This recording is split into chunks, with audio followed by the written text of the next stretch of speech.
All right, welcome to K-12 Subcommittee. We will get things rolling. Does anybody have any personal orders before we begin? Seeing none, Madam Clerk, please take the roll. Representatives Carringer, Cassada, Chairman Sapicki, Rep. Clemens, Chairman Haston, Here. Representative Hurt, here. Representative Love, Chairman Reagan, here. Chairman White, here. Chairman, you have a quorum. Excellent. Let's do a quick rundown here of the calendar. On item number 1, House Bill 2143, since we just got a 30-page amendment yesterday, and we do have quite a few on our packed final calendar, we're going to do our best to, we're going to roll this to the hill, and we're going to do our best to try to clear our calendar so that we have a clear runway and some clear space to just really focus on the TISA bill next week. That takes us to item number 2. Which, no, I think it was, man, it's a long, no, she wanted to speak on that and then take it. All right. Number 5 is also off notice. Item number 5, House Bill 2601 is off notice. This is one he wanted to speak on. Okay, this one. All right, item number 6, House Bill 2215 is off notice. 8 you want to talk on. Okay. That takes us to, let's see what was next. 19 to the hill. Item number 19, House Bill 2019 will be rolled to the hill. Item 21, House Bill 2673, rolled to the hill.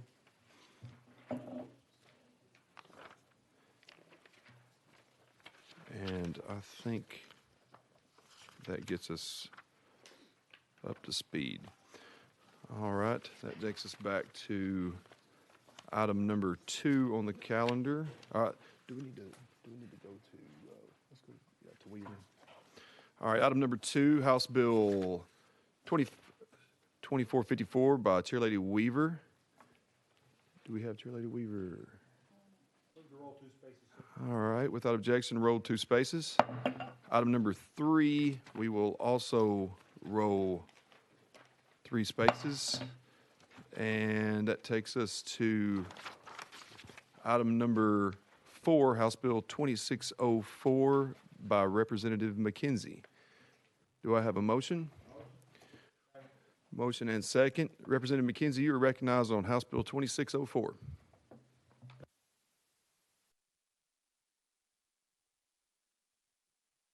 This bill brought to me by an outstanding young lady that's in the 6th grade in Carnes Middle School, which is in Representative Lafferty's district. Basically, what it does is it allows the BEP formula to give each teacher. Representative McKenzie, hold on one second. I think we do have an amendment that we needed to go ahead and address. Excuse me, that was my mistake. I apologize. Yes. 15024, is that what you have? That is correct. And is it properly motioned, and does it rewrite the bill? It does. Okay, without objection, members, we'll go ahead and vote to adopt this amendment. All those in favor indicate by saying aye. Aye. All those opposed say no. The ayes have it. We are back on your bill as amended, and you are recognized. Thank you again, Mr. Chair. And as I was saying, this bill allows the BEP formula to give each teacher $100 to use on their school supplies. They can't do anything outside of classroom activities. And in fact, if you don't mind, Mr. Chair, I'd like to go out of session, allow testimony. Thank you, Representative McKenzie. Without objection, members, we do have a guest on the list to speak. And without objection, we will go out of session.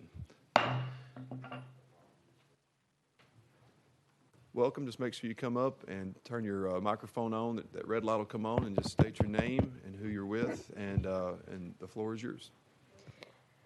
Good evening, Representative and K-12 Subcommittee. My name is Nia Vaughn. I live in Knoxville, Tennessee, and I am a 6th grader at Carnes Middle School.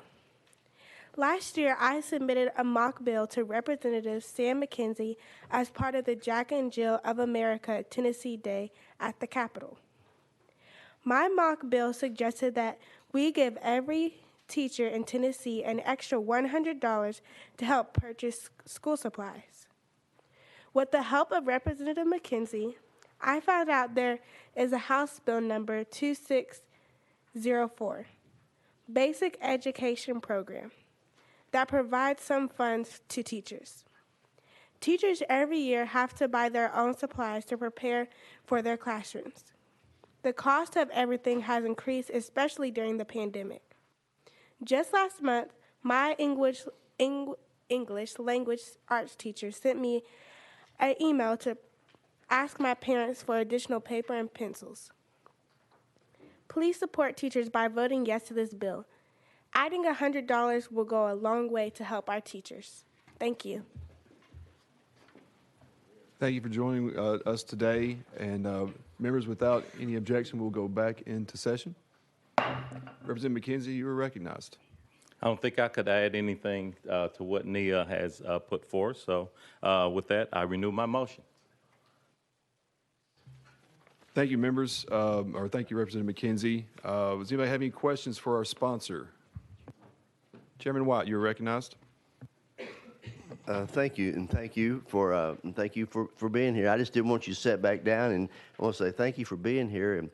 And I did want to ask a question, but I know we're back in session now. But thank you for doing this. And I used to teach school, and it's very important that teachers have supplies for the classroom for the students. So I encourage you, and you can run against Representative McKenzie if you want to. Yeah. No, she's in Lafferty's district. Yeah. Oh, you're in Lafferty. They're about the same height. Well, thank you for being here. Any other questions for our sponsor? Chairman Reagan. Thank you, Mr. Sponsor, and I support your bill, but I do have a question concerning whether or not this is going to be impacted if we adopt a new funding formula, which basically would override the BEP. Do you anticipate this going away if we do that? Representative McKenzie. Thank you, Mr. Chair, and thank you for the question. As written, and again, I'm learning a lot about TISA, and I'm looking to my colleague from Davidson County that may chime in on that. But I think the way this bill is written, it takes the existing BEP formula. So with all schools and LEAs being held kind of harmless and introducing that same rate, I don't see it impacting the TISA formula. Representative Clemens. Thank you, Mr. Chairman. And I would just point out that the amendment we just adopted that makes the bill, this only applies to the 22-23 school year, so the new bill wouldn't be in effect at that time. So this would be a big assistance to families and teachers. Thank you. Thank you. Any other questions for our sponsor? Seeing none, we'll be voting on House Bill 2604. All those in favor, please indicate by saying aye. All those opposed say no. The ayes have it on the full education. Thank you, Mr. Chair and committee. That takes us to item number 7, or is, oh, she's back. We'll go back up to item number 2 on our calendar.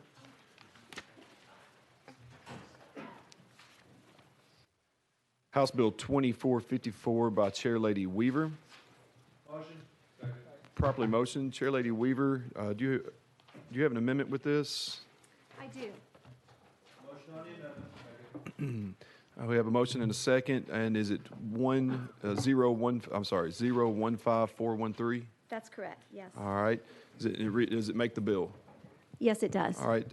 Members, without objection, we'll be voting on adopting Amendment 15413. All those in favor, please say aye. All those opposed say no. The ayes have it. We are back on your bill as amended. Chair Lady Weaver, you are recognized. Thank you. Thank you, Chairman. Thank you, members. Boy, what a day. I catch my breath here. First of all, this bill, House Bill 2454, is protecting our students from digital obscenity and pornography in our schools. This bill is not about teachers, librarians, book bans, schools, school boards, or freedom of speech. This bill is about the vendors that the state engages and signs contracts with and whether or not said vendor will abide by our state laws. The database issues tend to be something that most people are not familiar with, and to be quite honest, if you don't know what to look for, you don't know how to find it. But it is very easy to find for our children. And basically, it says it's a vendor like Gale, G-A-L-E. They are able to get away with the outrages of this pornography for so long because, again, you just don't think that it is so apparent and so available to our children. Databases aren't books, so parents never see them on the shelf, and they are hidden behind, as I said earlier, a digital wall where most people don't think to look. So this bill will definitely hold accountable these vendors. And it's time that we really cause accountability for them because these databases are something that that are very, what do I want to say, easily accessible by our kids. You go home, you have your iPad. Our kids go home, they do their research papers.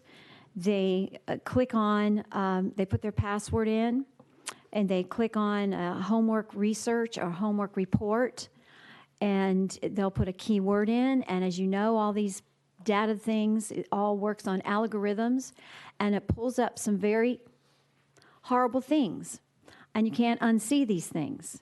And I think that these vendors should be held accountable for what they're putting in front of our children.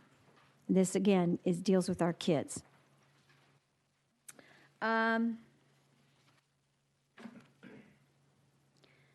Again, the bill has some teeth in it, and it makes our vendors accountable for the products they sell to our schools.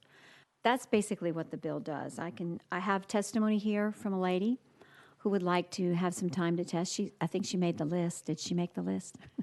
Members, we do have someone on the list to testify, and without objection, we will go out of session. And we actually had two people down, but is this Ms. Hamlin that's here?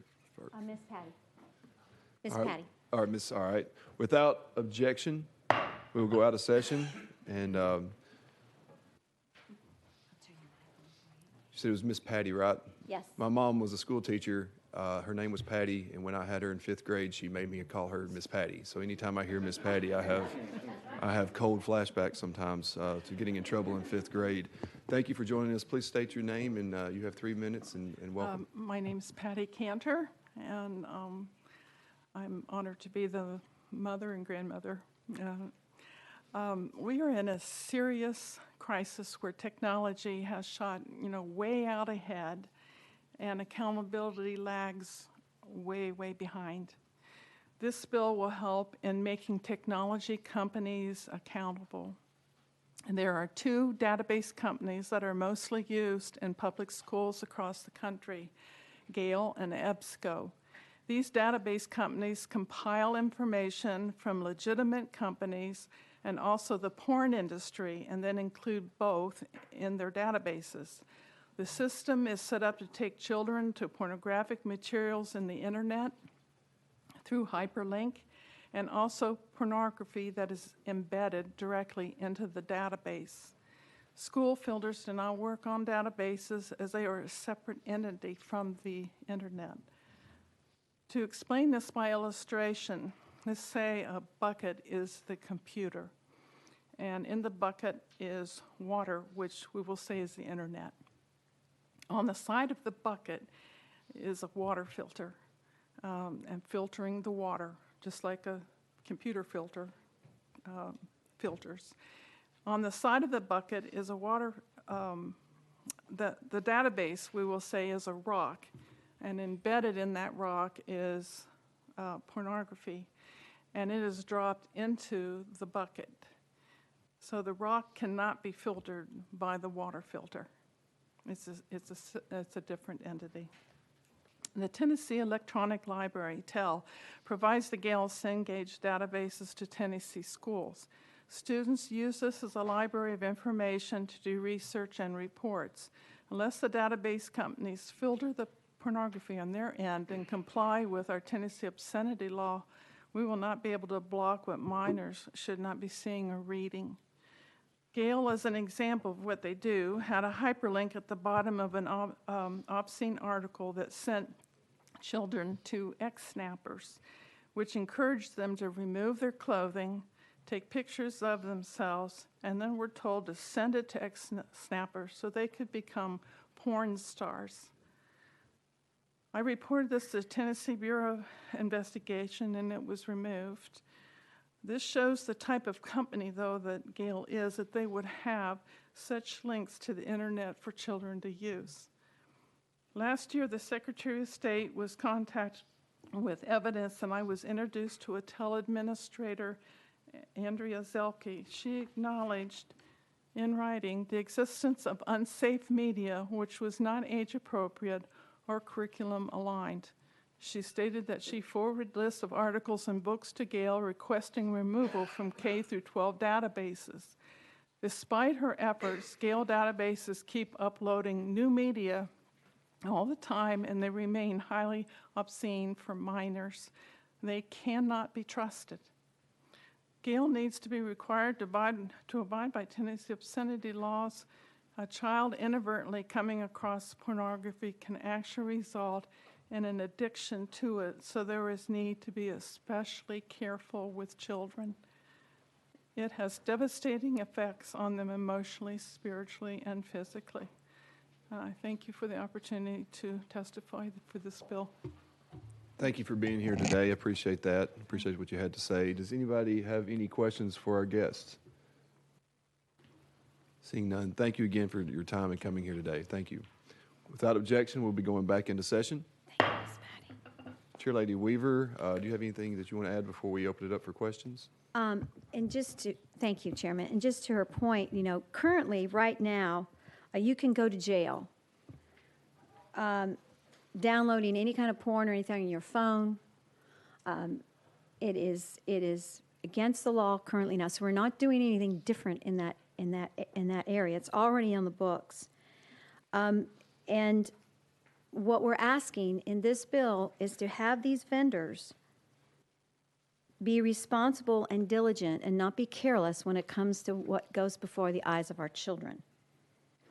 We're putting the burden on the vendor, and we're taking every precaution to protect our vulnerable children. And we're basically saying by passage of this law is if you want to be a vendor in Tennessee, it's up to you to do due diligence to protect our children. It's not even a free speech issue here. It's just very simple. If you're going to provide a vendor and you're going to provide this for our kids, clean it up, and know you're going to be accountable for what you bring before our children. And that's the basis of the bill. Thank you, Chair Lady Weaver. Does anybody have any questions for Representative Reagan? You are recognized. Thank you, Mr. Chair. Chair Lady Weaver, thank you for bringing this bill. I support the concept 100%. My only question, as you mentioned earlier, teeth in the bill. Would you please expand on what you consider the teeth in the bill? Chair Lady Weaver. Okay, so bear with me here. I have to find my notes.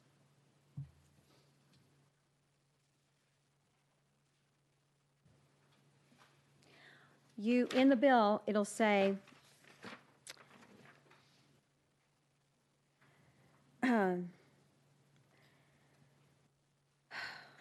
just a second.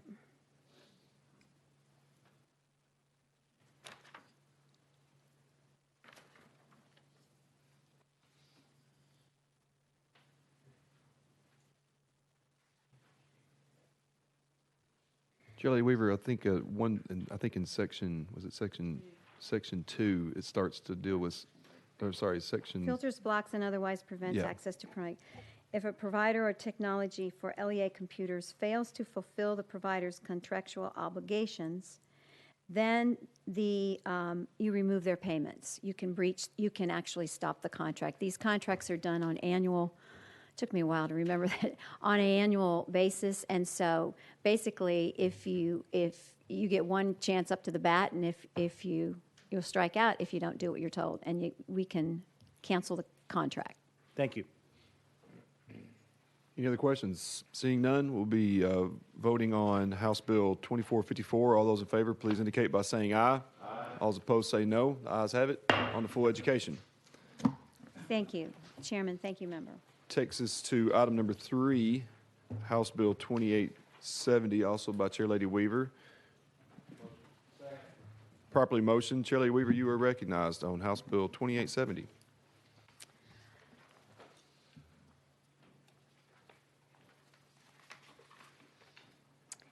All right, this is the, boy, I've been a little clumsy today. Bear with me just a second here. This is called the parental rights. Is this 2451? No, 2870. Okay, shoot, I grabbed the wrong one. I'll just tell you about this one. It's my checkbook transparency bill. And I've been working with the comptroller, trying to figure out a way where we can have an easy process to where, like say a grandmother from Smith County, such as myself, wants to know what's being spent on certain things in education, like grant money, curriculum, what is the cost of the curriculum books, textbooks, all the things that you would want to know what your child is doing inside the classroom. And I found that it is very, very difficult to find and to track that.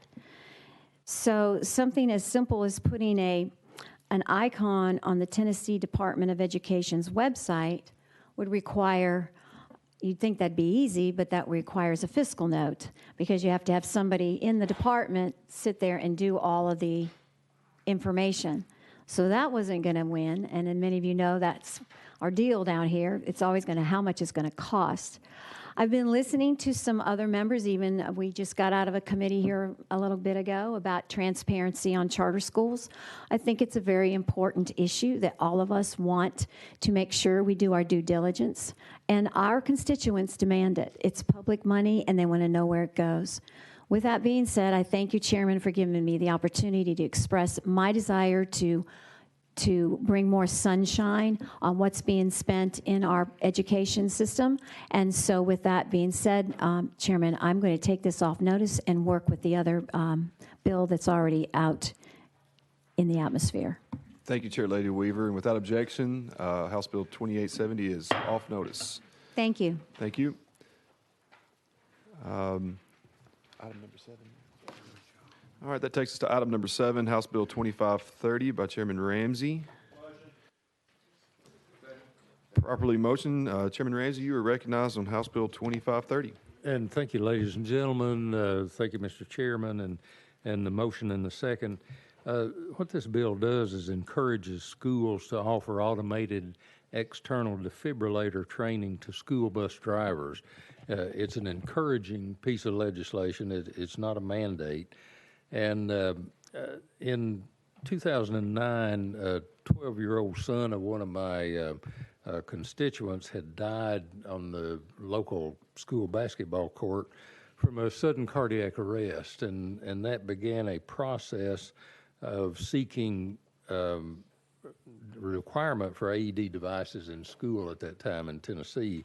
There were a lot of schools that had them. This particular school had one, but it was locked up. Nobody could get it, and the son of my constituent died. The initial bill was called the Tanner-Jameson Law, and we amended that each year for about 10 years until we reached a point where Governor Lee agreed to fund the last 8 schools. So out of the 1,800 or so schools that we have in the state of Tennessee, each school is now required to have an AED device, which Tennessee is the first state to do that in the United States. Looking at fatal events and issues on school buses, we began to assess what was going on with school bus operators in Tennessee and other states as requirements for training in AED devices and basic life support. And of the 3 LEAs in my district, 2 require the basic life support training for their bus drivers. One does not, but all of them require it for school hour events and special needs routes. So what I'm asking you is to pass this encouraging piece of legislation. There's no fiscal note because schools already require teachers to take basic life support, and the school systems provide that, and the drivers would merely need to attend what's going on at the present time. So our sheriff and our county mayor are heavily behind this initiative. Eventually, we hope to get AED devices in all buses, all law enforcement vehicles, and whoever else is going to encounter the public or senior citizens or school children. So with that, I'll stand for any questions. Thank you, Chairman Ramsey. Members, have any questions? Chairman White, you're recognized. Thank you, and thank you, Chairman Ramsey. I remember the progression of this all through the years of getting these defibrillators, throughout the schools. The best of my memory, was there not some money put with this also to help the schools implement these over the years? Chairman Ramsey? Oh, yes, sir. I'm sorry. Thank you, Mr. Chairman. Yes, there was and that's kind of the beauty of the situation. Out of those 1,800 or so schools that have AED devices, the majority of those were placed by nonprofits, citizens that felt like there was a need. So by the time we got 10 years into the issue of requiring them, there were only like 8 schools left that didn't have them. So that's the governor put together a package of $10,000 or so, and we took care of those last 8 schools. Thank you. Representative Carringer? Thank you, Chairman. And thank you, Chairman, for bringing this bill to us. I was able to meet the mother of the son in your district after this happened, but I also had a very good friend of mine from about the time we were in 6th grade, whose son was healthy as can be, athletic, was decided to go out for Central High School's basketball team. He'd always played baseball and football and decided to do basketball. And we all said, "What are you doing, Hunter?" And he's like, "Well, I decided I want to play." Well, he had cardiac arrest at practice. And fortunately, 2 of the guys, there was one that was locked in the office at Central. There was one that was down at the football field house, and they each ran both ways. And this is, it's one of those things, thank you, Lord, because the office was normally closed by 4:30 in the afternoons, but it was unlocked that day. It was able to get the defibrillator, get it back, and my best friend's son coded 3 times, but they were able to save him and fly him out to Vanderbilt and has a pacemaker. This was his freshman year, and I'm happy to say that it's been several years and he's not had any problems. And from having family in the medical field, defibrillators save lives. So this is very important and very important issue to me that I hope that we as a state can make sure that these can be placed on all our school buses, and because it can save a life. And if it's your child or anybody close to you, we want to do all we can. So I just wanted to say thank you because I've been touched by it. And also my husband had to do this at an airport when we were traveling once. There happened to be a defibrillator for somebody there. So thank you very much. I just wanted to thank you and hope that we're able to take care of this. Thank you, Representative Carringer. Anybody have any other questions? Question has been called. Without objection, we'll be voting on House Bill 2530. All those in favor, please say aye. All those opposed, say no. Ayes have it. On to full education. Thank you, ladies and gentlemen. Takes us to item number 8, House Bill 2532 by Chairman Ramsey. Properly motion. Chairman Ramsey, you are recognized. Thank you, Mr. Chairman. And ladies and gentlemen, I'm going to take this bill off notice. I was asked to take it off notice. This bill was brought to me by the National Association of Social Workers, and they had been in communication with the Department of Health, or the Department of Health responded that in a very cooperative attitude that told the National Association of Social Workers that they would like to take the bill off notice because they are going to commit to restarting a collaborative agreement outlined in the bill, and they would not need the legislation to do it. So if it is within your will, we will take that off notice, sir. Thank you, Chairman Ramsey. And without objection, we will take House Bill 2532 off notice. Thank you, ladies and gentlemen. Thank you. That brings us to item number 9 on our calendar, House Bill 591 by Chairman Williams. Properly motion. Chairman Williams, you are recognized. I guess, what is your, you have an amendment that makes the bill? I do, yes, sir. Drafting code 015128. Motion on the amendment. All right, properly motion. Without objection, members, we'll go ahead and vote to add this to the bill. We'll be voting on adopting Amendment 15128. All those in favor, please say aye. All opposed, say no. The ayes have it. We are back on your bill as amended. Chairman Williams, you're recognized. Thank you, Chairman and members. Research shows that a significant relationship between the quality of a school facility and the student's performance. However, due to little to no local support, some public charter schools in Tennessee struggle to provide for school facilities that match the quality of a traditional school process. This legislation before you as amended would propose a more explicit definition of what vacant and underutilized facilities are, which is different than current law, and allows a charter school to petition the comptroller's office for an audit of the vacant and underutilized facilities. Second, it provides charter schools the right to first refusal to rent a vacant or underutilized property at an annual cost not to exceed the annual capital outlay funding received by the charter school through the BEP to purchase vacant or below fair market value, buildings below or at fair market value. It also requires 50% of the state's charter school facilities funding to be provided directly to the charter school on a per pupil basis, which offers a reliable revenue stream for those charter schools.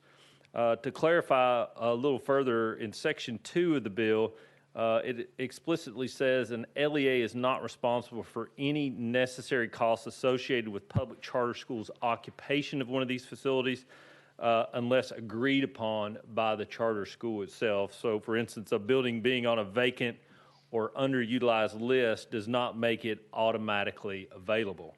If a district decides to rent or lease a vacant or underutilized property, charter schools would have the first right of refusal to rent that or purchase that building before it's made available to other entities. That is a brief description of the bill, a little longer than I expected, but happy to answer any questions the members might have. Thank you, Chairman Williams. Anybody have any questions for our sponsor? Chairman Sapiki, you're recognized. Thank you. And Chairman Williams, my comments in no way reflect you at all.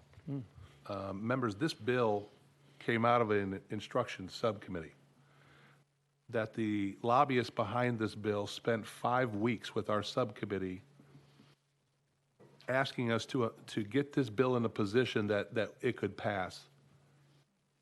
And for 5 weeks, we asked for changes on this bill, and for 5 weeks, they refused to do it. And so what they've done here is they stripped the part of the bill away that kept it in instruction education instruction, and figured out a way to get it over here into K-12, which one would argue that no, nothing towards you, Chairman. One would argue that if this bill, I kind of hope this bill passes because they just open a pathway for other bills. That if you get a committee you don't like, you just amend the bill so it'll get shifted into another committee, that one that is more favorable to you. That's the first thing I take issue with this bill. So let me ask you some questions about the bill, if you don't mind, Mr. Chairman. Chairman Sapiki, you may. when it talks about the 50 to 55% capacity, does that take into effect a building that may be occupied by CTE, which is going to have reduced numbers because of the spacing out of CTE? So in theory, it could be 1,000 children, but because the LEA has turned it into a CTE and it's at 45% capacity because of all the equipment in there, would that building then therefore have to be put on the notice? Chairman Williams? I think the 50% rule is, in fact, what it states. It's a 50% rule. So under the premise of 45%, it is 5% less than 50, so therefore it would apply. So with the CTE being less, it could take a CTE building and make it where it has to be now put up there for a charter school to come in and take that away from the LEA because of underutilized. Chairman Williams? Thank you. No, that's not what I said. What I said is that if it were less than 50%, it would be possible for that charter school to rent that facility. However, the bill states that it has to be based upon an agreement with the local entity which has the building, and that an agreement would have to be entered into at that point. Chairman Sapiki? Moving on, there's another section in here where it talks about a purchase or a lease. Page 3 of the amendment, where it talks 4A, 4B. Does the LEA have to decide on whether they are allowed to sell it and only sell it, or if an LEA, if a charter school wants to lease it, can they force a LEA who has a property up for sale, can they force them to lease it to them instead of sell it outright? Chairman Williams?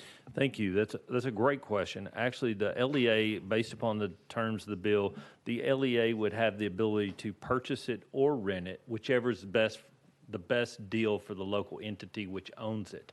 But we know that the basis for that deal is based upon fair market value. As someone in the real estate business, you know that fair market value is usually under what actual value is. And so it's my expectation that under the premise of this bill, the local entity which owned this property would get better than what the fair market value would be.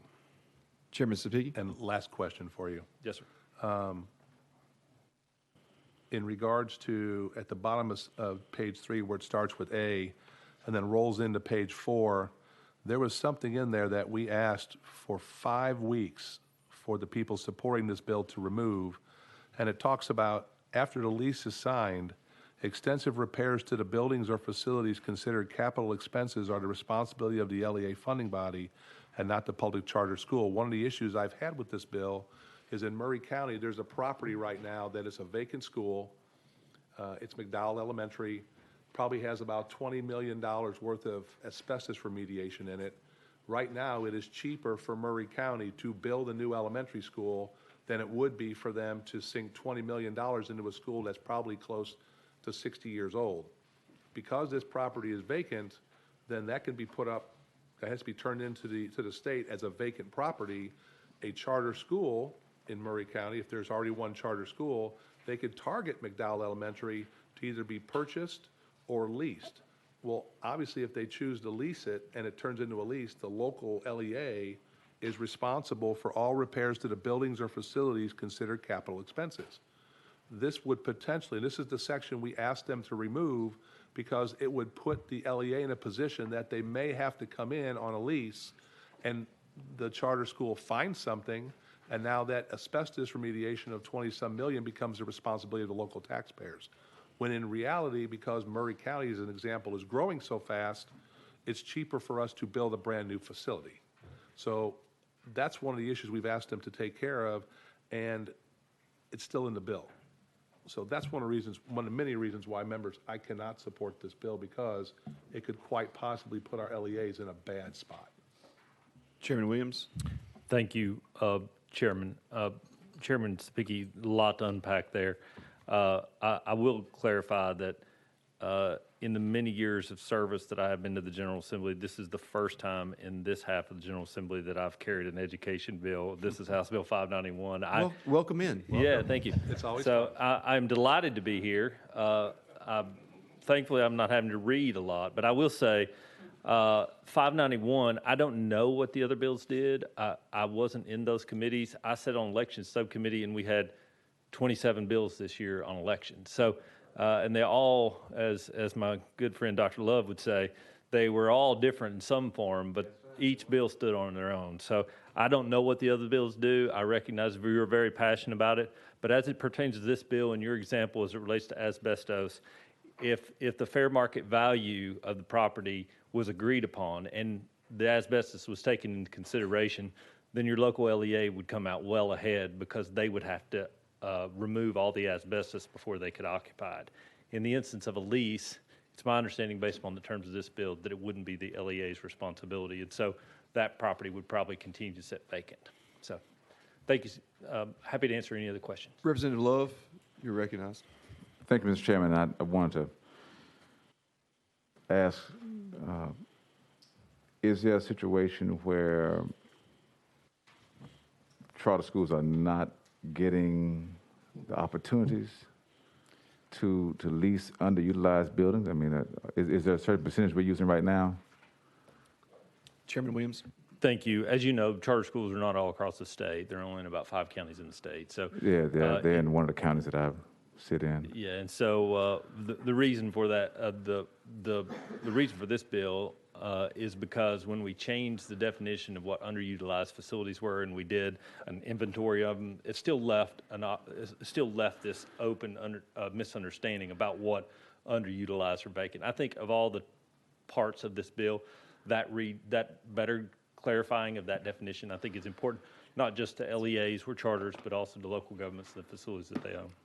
So I do have a concern because a few years back, we had a situation in Nashville where we had a few schools vacant because of population shifts.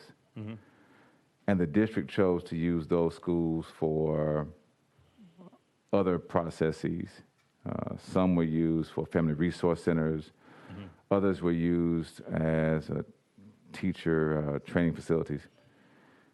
And even at one instance, there was talk about maybe selling one of the schools, the property. Mm-hmm. Under this piece of legislation, if Metro schools wanted to sell that building that was underutilized, they could not sell it to anyone other than a charter school who would have the first right of refusal first. Is that correct? Chairman Williams. Yes, thank you, Chairman. Yes, Representative Love, they would simply have a first right of refusal. If they couldn't come to the terms of the agreement, though, then the local owner of the property could then, in fact, sell it to someone else. I don't know if you've done that. I've done that, and sometimes the first right's worthless. So. Okay. Representative Love. Thank you. Oh, go ahead. Thank you, Mr. Chairman. Last question. So I really, I know we want to make sure that if children are in learning environments, that they are safe and that they are adequately taken care of. I do just have some concerns that extra pressure may be put on some LEAs. I recall actually going back a few years where we first started talking about underutilized space. For whatever reason, there's bad blood sometimes between the entities. Some folks thought that the LEA was going to be putting kids on buses and shipping them over to another school just to make it look like the school was occupied. And this happened my freshman year, and I said, man, what's going on between these entities? And so I would hope that maybe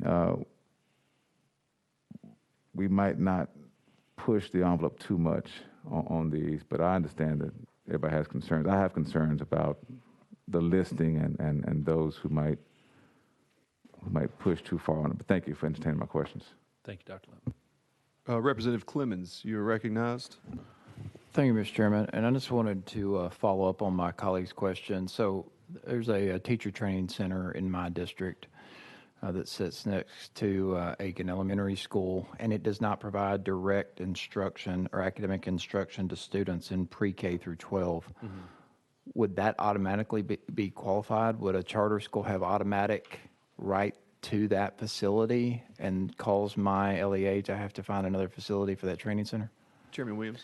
Thank you, Representative Clemens. A good question. That would not be deemed a vacant building based upon the definition of the bill. This only applies to vacant facilities, and if the LEA is using it for the purpose in which you described, it wouldn't be considered vacant.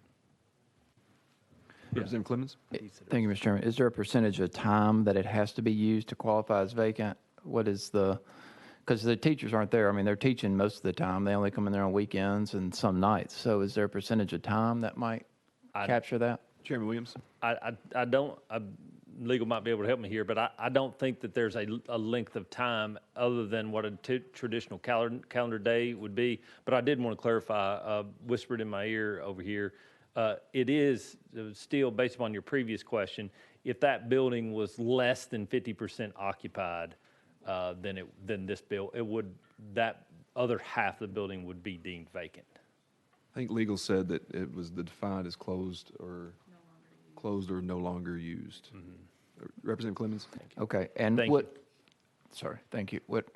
Would a gymnasium count as a part of a building that's used for direct academic instruction or not?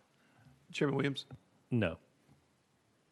So we got some small elementary schools and small communities where gymnasiums and cafeterias make up a pretty sizable portion of, these neighborhood schools. So you're going to have, I guess maybe that gets to the vacancy issue, or that portion of the building, because, does that qualify, or would those schools fall under it, those small neighborhood schools where the gym and the cafeteria and storage closets and various other parts of that building take it and allow a charter school to come in there and lease that property?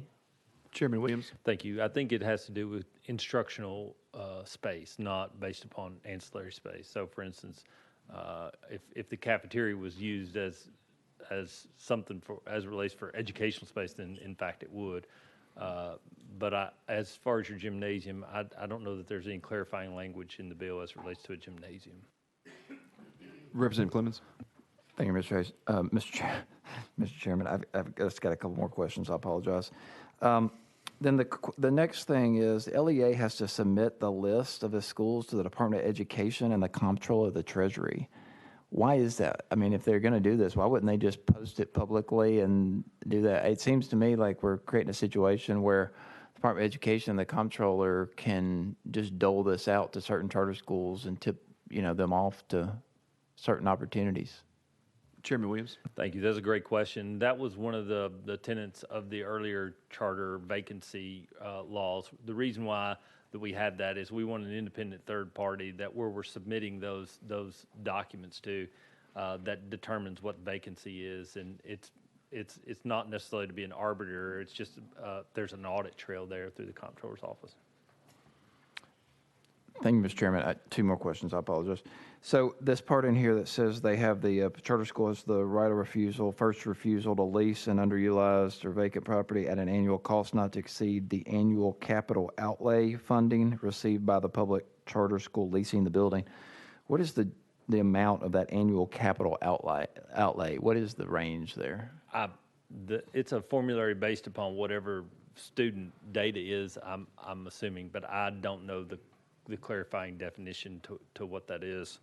I do have somebody here that can ask the question, but I was trying to do my best to keep from going out of session so y'all didn't stay till 7:30. Well, while you Representative Clemens. Yeah, why you think, thank you, Mr. Chairman, why you think about that, let me just give you a final kind of hypothetical. Okay. So I've got a school in my district. We're fortunately building a brand new school. Hillwood High School is going to close down. It sits in the middle of Westmead. You're probably familiar with where it is. Our former leader used to school live. construction project, I think. In the county. Okay, so our former majority leader actually used to live right up the street from it. I think he moved to my hometown now, but that school's going to close down, and they're moving into a new school in closer to Bellevue.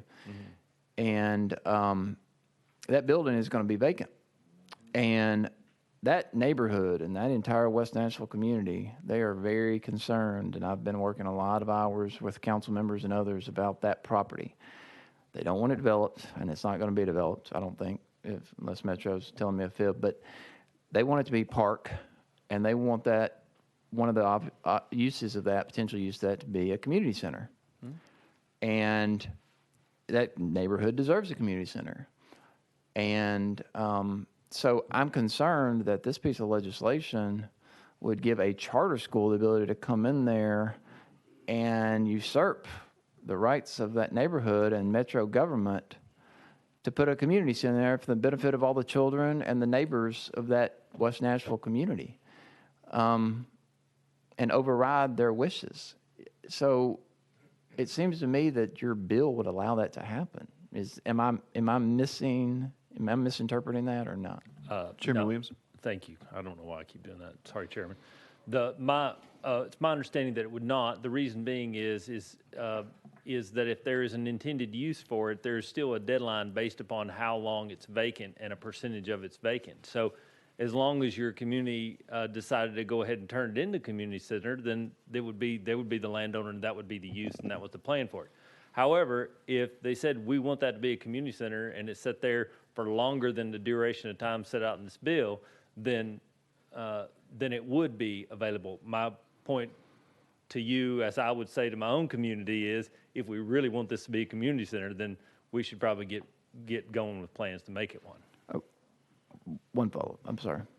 Representative Clemens. One part of that hypothetical I left out that's crucial is the LEA owns the property and that facility. And for it to become a community center, they would have to convey it to Metro Parks. That doesn't always happen overnight. Now, it may be the intended use, everybody may be agreeing upon it, but you know how governments work every now and then. You know, something may be holding up the transfer of that property to the other governmental entity. And I would hate for that simple delay that, even though it has an intended use, to get caught up, you know, in that window of time just because they haven't finalized the paperwork or they haven't, you know, gone through that extensive process to transfer from one departmental agency to another. So that's the other variable I didn't outline. I apologize.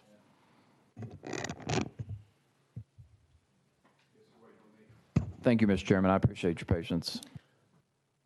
Hey, let's take a quick 2-minute recess. Did I say something wrong?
That short 2-minute recess is over. We are back in session. Chairman Williams, you are recognized.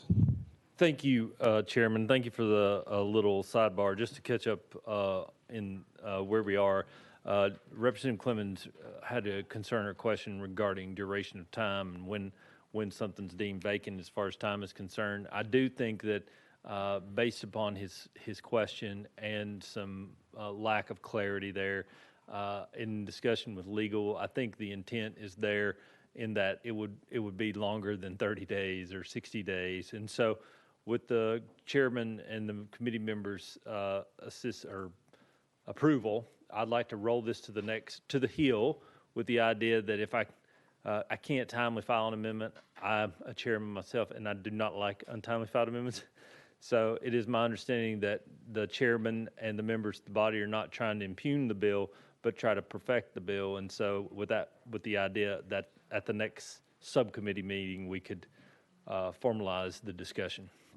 Yes, we will definitely be back next week, and we will take it back up, and appreciate that. And without objection, we will roll House Bill 591 to the Hill. Thank you, Chairman Williams. That takes us to item number 10, House Bill 2854 by Representative Hardaway. Properly motioned, and it does have untimely filed. It is an untimely filed amendment, drafting code 015255. Members, do I have a motion to consider this untimely filed amendment? Properly motioned. Members will be voting to consider amendment 15255. All those in favor, please say aye. All opposed, say no. The ayes have it. Representative Hardaway, would you care to explain your amendment before we take it into consideration? Or actually, we need to get, hold on, I need to also get let me get a motion on the amendment now that we have considered, sorry. All those in favor of considering amendment 15255 indicate by saying aye. Ayes have it. Representative Hardaway, you are recognized on your amendment. Thank you, Mr. Chairman. And if you'll just give me a minute to put my University of Memphis Tigers cap back in my seat. Sure. We do not allow props, so that would be a good idea. That's shameless, ain't it? But y'all be watching this week. We're going all the way. 1 second, Representative Hardaway. Chairman Watt, you are recognized. I'm just going to say that was a University of Memphis hat you put back in the chair. Out of order. Representative Hardaway. Representative Hardaway, you are recognized. Does your amendment make the bill? Yes, sir. All right, without objection, we'll go ahead and vote to adopt amendment 15255. All those in favor indicate by saying aye. All opposed say no. The ayes have it. We are back on your bill as amended. You are recognized. Thank you, Mr. Chairman.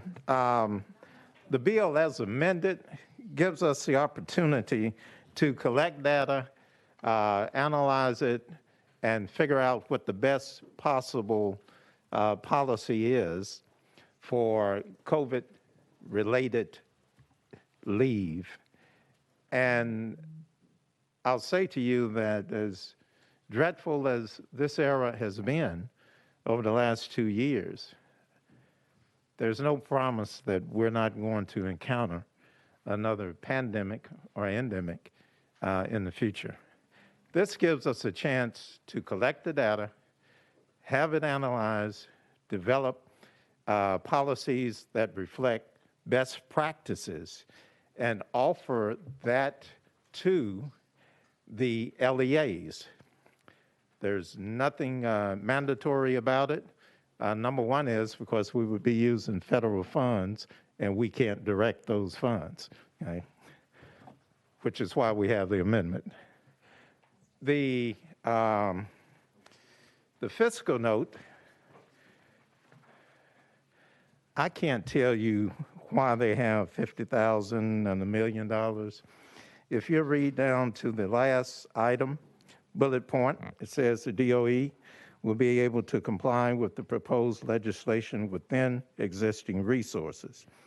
The Department of Children's Services, who popped this gigantic $50,000 for state expenditures, is projecting as if it was a mandatory policy that's being developed. That's not what we're doing.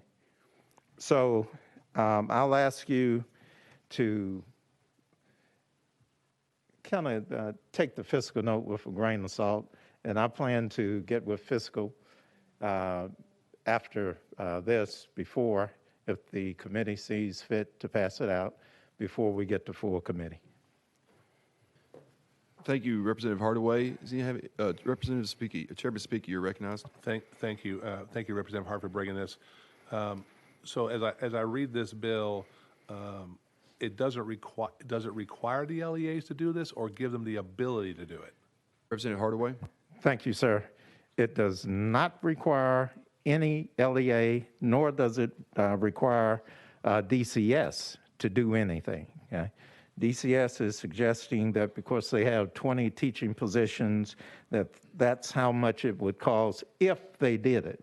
We're not requiring them to do it. Okay? So if they choose not to do it, they just won't have data to contribute to the study. Chairman Speaker. And the other question I have for you is, there are other issues that people have to take sick leave for besides COVID. Why would you have a limiting factor in it? Representative Hardaway. Thank you, Mr. Chairman.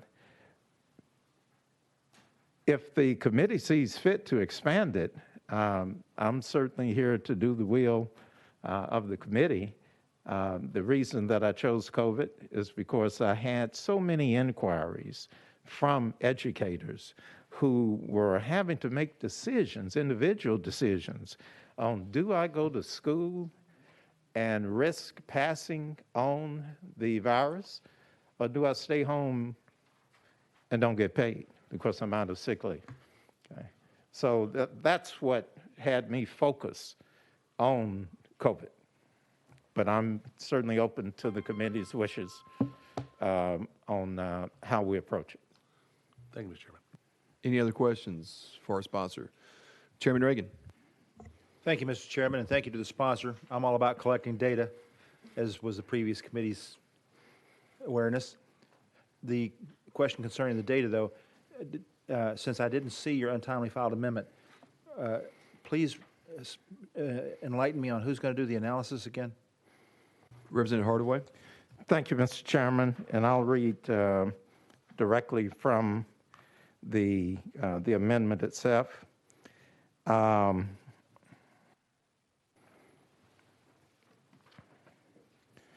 The department, and the department means the Department of Education, is urged to collect data concerning the implementation and administration of this section from LEAs that provide COVID-19 paid sick leave under this section, develop best practices for the implementation and administration of the section, and make the best practices available to all LEAs. Mr. Chair. Chairman Reagan. Thank you. I appreciate that. I'm a little concerned that we didn't have the Comptroller's Office of Education Research doing the analysis on this instead of the Department of Education. That may be part of your fiscal note issue. Nonetheless, they should be cooperative, and I applaud you for collecting data for making decisions. Thank you. Thank you. We actually, I don't think, have a fiscal note yet on this amendment. We think that it might not have a fiscal note, but I don't think that we have the fiscal note yet on this amendment. Anybody else have any questions for our sponsor? Chairman Watt. Thank you. Just clarification, and I understand because we as a body, we could not have the COVID ESSER monies used by federal law. So are we not just moving ink around on this bill now? Make sure I understand your exact purpose. We're asking that they collect this data so that maybe if there's a future pandemic or issue, then we'll have data and how we should use it and how it's working. Would that be correct? Representative Hardaway. Thank you, Chairman. Yes, sir. That would be correct. Thank you. The LEAs are urged to develop the policies and implement them. The Department of Ed is encouraged to, is directed to collect whatever data is made available to them. Any other questions? Oh, Representative Clemens? Thank you, Mr. Chairman. Representative, remind me, there is a institution down in West Tennessee that's on the corner of Patterson and Central Avenue, and it has a beautiful law school down in the Customs House on Front Street in downtown Memphis. What's the name of that school? University of Memphis. Thank you. You were not recognized, Mr. Representative Hardaway, on that.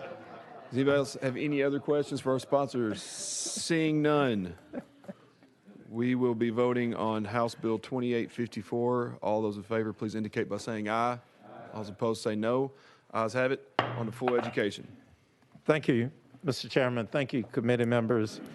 All and right. of course, go Tigers. On to item number 11, House Bill 2788. It is off notice. Item number 12, House Bill 2258 will roll a few spaces for right now. That brings us to, let me make sure, hold on one second before we go to anybody on our committee here. I think that we have, where's Griffey? Is Griffey's next? Is he first? All right, let's take up item number 22 on the calendar, House Bill 1648 by Representative Griffey. Thank you, Mr. Chairman. Properly motion. Representative Griffey, you're recognized. Thank you, and could I have a roll call vote on this one, please? Members of the committee, I like to call this bill Remember the Alamo Bill. And I know we all remember the story of Alamo, where Davy Crockett went down to help out Texans and fight for the independence of Texas. I just hope this bill doesn't turn out the way the Alamo situation turned out. All kidding aside, today we've currently got a law that says states cannot decide how they spend their education dollars, whether they want to spend them on children that are here illegally in the United States. It's not in the Constitution. It wasn't passed by Congress. What it was a decision made by 9 unelected Supreme Court justices. It was a 5-4 decision in 1982. It's called Plyer versus Doe. And it simply challenged whether Texas could have the authority to say, you know, it's a policy decision. We're going to decide that the state's not going to spend money on the education of children that are here illegally. So let me just read, if I may, the first paragraph of Chief Justice Berger, Justice White, and Justice Rehnquist, and Justice O'Connor in the dissent and what they said. They said, were it our business to set the nation's social policy, I would agree without hesitation that it is senseless for an enlightened society to provide any children, including illegal aliens, of an elementary education.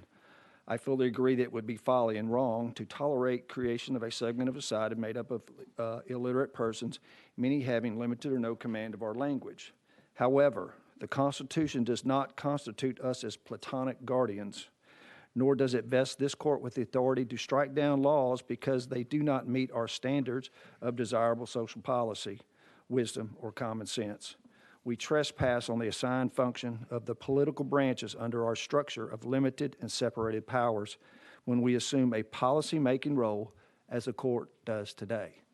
So essentially, you've got the dissent in a liberal-controlled court saying that they're legislating from the bench.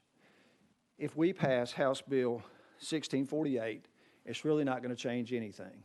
All it'll do is set in motion up for a legal challenge. But we cannot change what the law is in America with the decision of Plyer versus Doe unless some state steps up, takes leadership, and says, you know, we want to challenge that decision. And that's what I'm asking this committee to do. That's what I'm asking the Tennessee General Assembly to do. This is something that should be relitigated in the courts. It was decided on equal protection grounds, and even the Constitution gives the Congress the authority to set up different classifications for people who are not similarly situated. And being in the United States illegally is certainly a situation that merits treating people here differently. I know we're all aware that there's an invasion in our southern border, and our federal government is doing nothing about it. So I move for a motion of the bill. Thank you, Representative Griffey. We do have the department down for testimony. If there's no objection, we will go out of session and have them come up. So we were out of session, And just please state your name and who you represent. Thank you, Chairman. Charlie Bufalino with the Department of Education. The department is opposed to this piece of legislation, and really the reason is it is, I think, exactly what the sponsor just said of the litigation that this is certainly going to create. There are, in addition to the Supreme Court case, there are federal laws that exist sort of over this, that this would put us in conflict with immediately. The McKinney-Vento Act is one of them, and the Privacy Act. It prohibits LEAs in public charter schools from requesting citizenship status. So in order to implement this bill, it states that districts would have the option not to provide services to these students, and if they did provide services to these students, state funding would be withheld. Districts would be in conflict with federal law to even attempt to answer that question. So it's not just ply or dough. There are also other federal laws, privacy protections, and Title VI of the Civil Rights Act that would create issues here. For us, this is just so legally fraught that it's going to put the state at a very disadvantaged position to try to defend this. And based on existing precedent, we have no confidence that it will lead to any sort of different decision. This is a settled matter of law and a settled matter by the Supreme Court, and for that reason, we are opposed. Thank you. Members, do you have any questions for the department? Chairman Reagan? Thank you, Mr. Chair. And did your considerations take into the mix there the anti-commandeering Supreme Court ruling? Our legal team looked at every possible sort of precedent or case law. There is a lot of case law on this, actually. It's not just Plyer versus Doe, and we felt that this was not an advantageous legal position for the state to take and to defend. Chairman Reagan? Thank you for your opinion on that, sir. I submit to you that that is the decision that should be made by the state attorney generals, not the Department of Education. Thank you.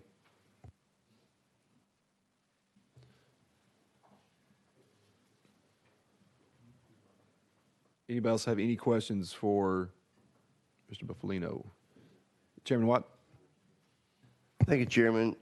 You may have just said this. I want to make clarity. It says in our bill notice here, the proposed legislation may jeopardize up to $5 billion in federal funding. So while if this were to be passed by the General Assembly, and during the course of time that we go to court, would we lose that $5 billion in the meantime, or would it be after the court cases are decided? Thank you for the question. That would be up to the U.S. Department of Education. We are certainly very concerned that we would be jeopardizing that funding and doing it immediately. Any other questions? Thank you. Seeing none, we will Thank you, go Chairman. back into session. Representative Griffey, you're recognized. Thank you, Mr. Chairman. Respectfully, I disagree with the department's position on that. Again, if this legislation is passed, it's going to be challenged and immediately enjoined. We're not going to lose any money. Nothing's going to happen until the courts rule on it, and it would go all the way up to the Supreme Court. But we can't change a bad decision unless somebody takes action, passes a law to challenge that decision. So I submit that I'm asking for Tennessee, you all and everyone, let's be leaders. Let's be volunteer state. Let's challenge a bad law. It was a bad law then, and it's still a bad law today. So thank you. Moving for passage. Any other questions for our sponsor? Representative Love.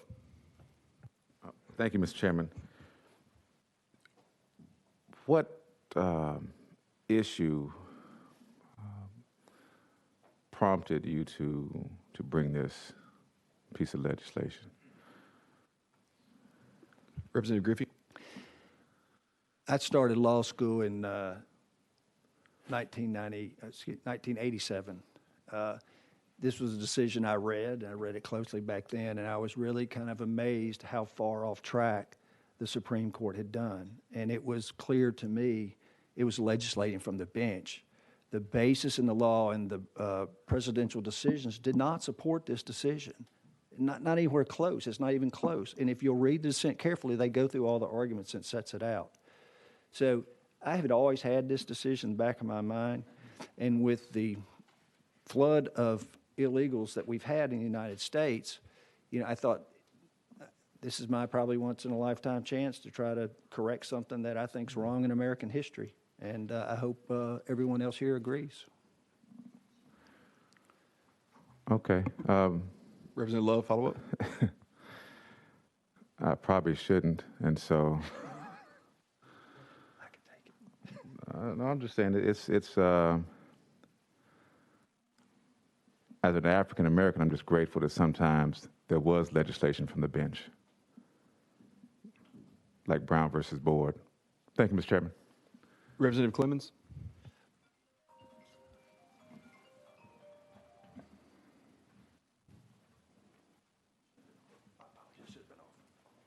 Thank you, Mr. Chairman. I think the one thing I agree with that the sponsor said is that this will be immediately enjoined. But the problem is there will be no guarantee that this will go through the system. The sponsor, like myself and others, are lawyers. There is no guarantee. As the department said, this is settled law. And when there's settled law that has been the law of the land for quite a while, as you notice some of those Supreme Court justices in that dissent that were quoted, most of them have passed away. That's how long this has been settled law. And when that is the case, courts will not take it up on appeal. It will be overturned and lose. And the only thing that will come from this legislation is not only threatening $5 billion worth of funds that we badly need for public education, Tennessee taxpayers will have lost even more money challenging a bill that we knew was unconstitutional when we passed it.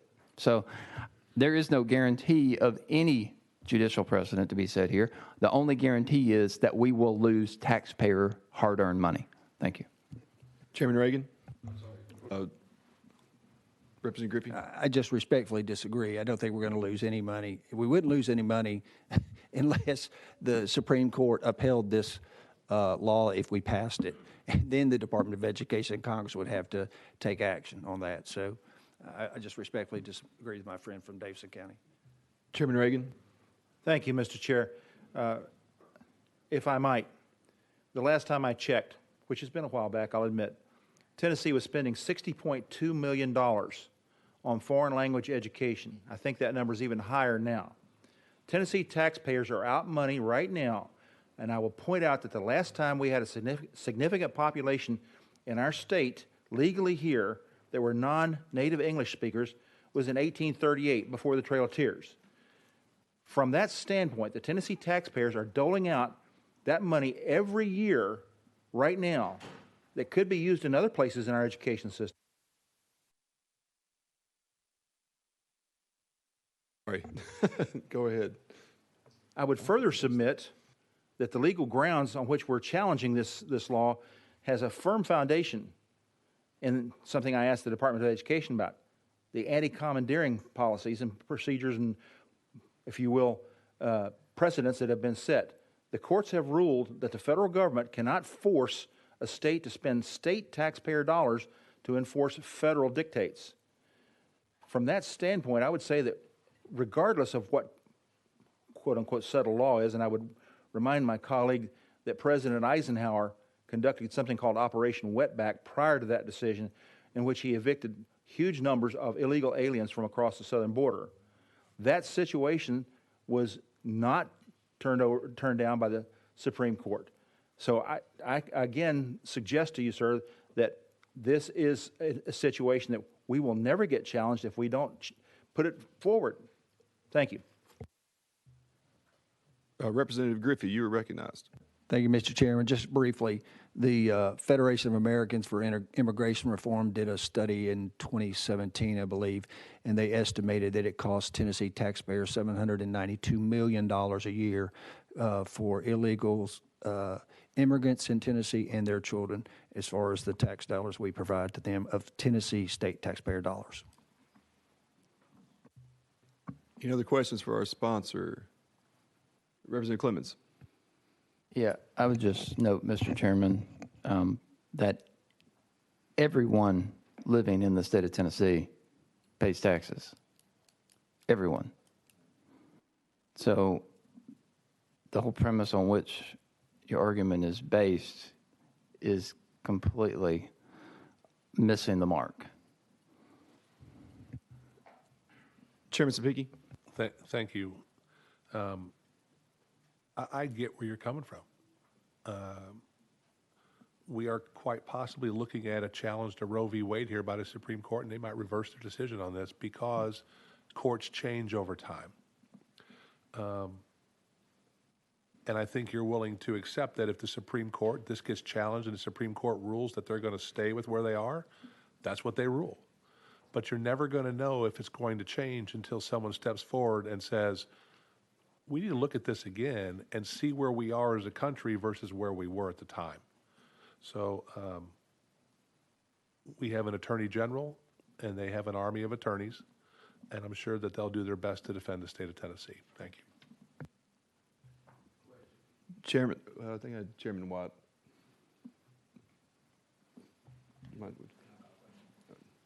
Chairman Watt. Okay. Thank you, Chairman.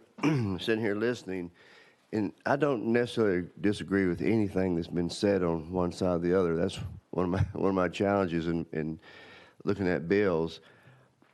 But as I look at this one, and I agree with you, we have a broken border system. Totally disagree, and it's causing a lot of bad actors.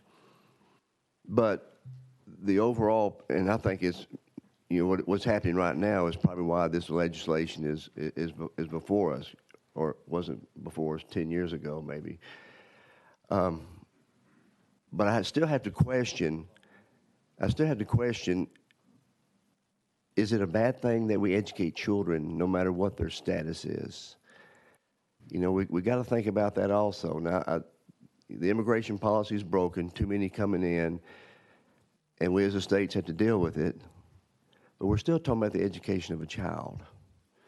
So I don't want us to get too far off course. That I just think this, well, there's so many issues and everything. I would like to, I think he wants to respond, but I do want to make a motion. Representative Griffey. Thank you. I do respond. And look, I get your arguments and concerns. If this bill passes, and the way the bill's written, if the locals want to provide for the free education, they can. Nothing's going to happen on this bill until it gets up to the Supreme Court, if it gets up there. They may even decline to even hear it. But if they do, Tennessee can always reevaluate the situation, go, you know what, we think we are willing to spend our state tax money on children that are here illegally.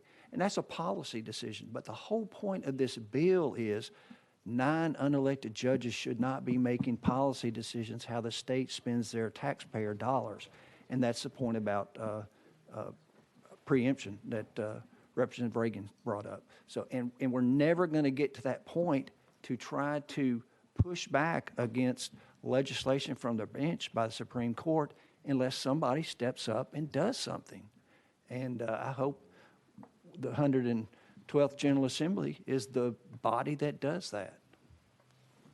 Any other questions for our sponsor? Question's been called. Without objection, be voting on House Bill 1648. All those in favor indicate by, oh, sorry, my fault. Madam Chair, please take the roll. Representative Carringer. Representative Cassada. Yes. Votes aye. Chairman Sapiki. Yes. Votes aye. Representative Clemens. No. Votes no. Representative Hurt. No. Votes no. Representative Love. Mark me as no, please. Votes no. Chairman Reagan. Aye. Votes aye. Chairman White. No. Votes no. Chairman Haston. No. Votes no. Chairman, you have 3 ayes, 5 noes. House Bill 1648 goes to special calendar. As goes the Alamo. Thank you very much, Mr. Chairman and members of the committee. Thank you. Is Representative Carringer back? She had a guest here that I forgot that was here to testify, and I wanted to take hers up. But we'll go back to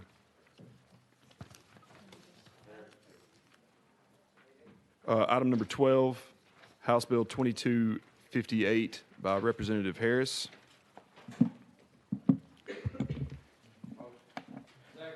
Motion and second. Representative Harris, you are recognized.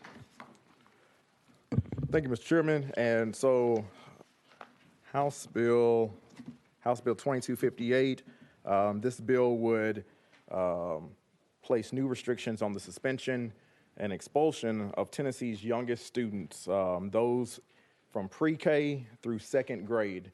So this is only for pre-K through second grade, while still allowing teachers and administrators the flexibility to remove children who pose a danger to others.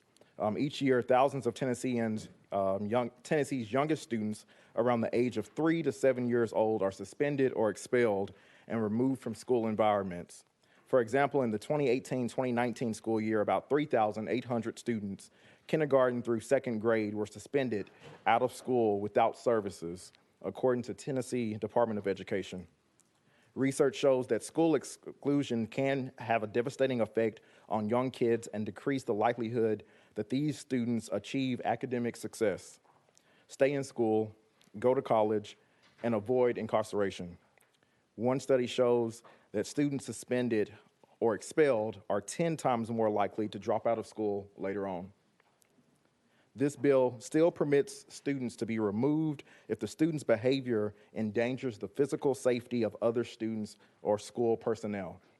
As of 2019, 16 states and the District of Columbia have laws limiting the use of exclusionary disciplinary action for young students. In 2017, Texas prohibited out-of-school suspension for students up to second grade, with the exception for conduct involving the possession of weapons, certain violent behaviors, and drugs and alcohol.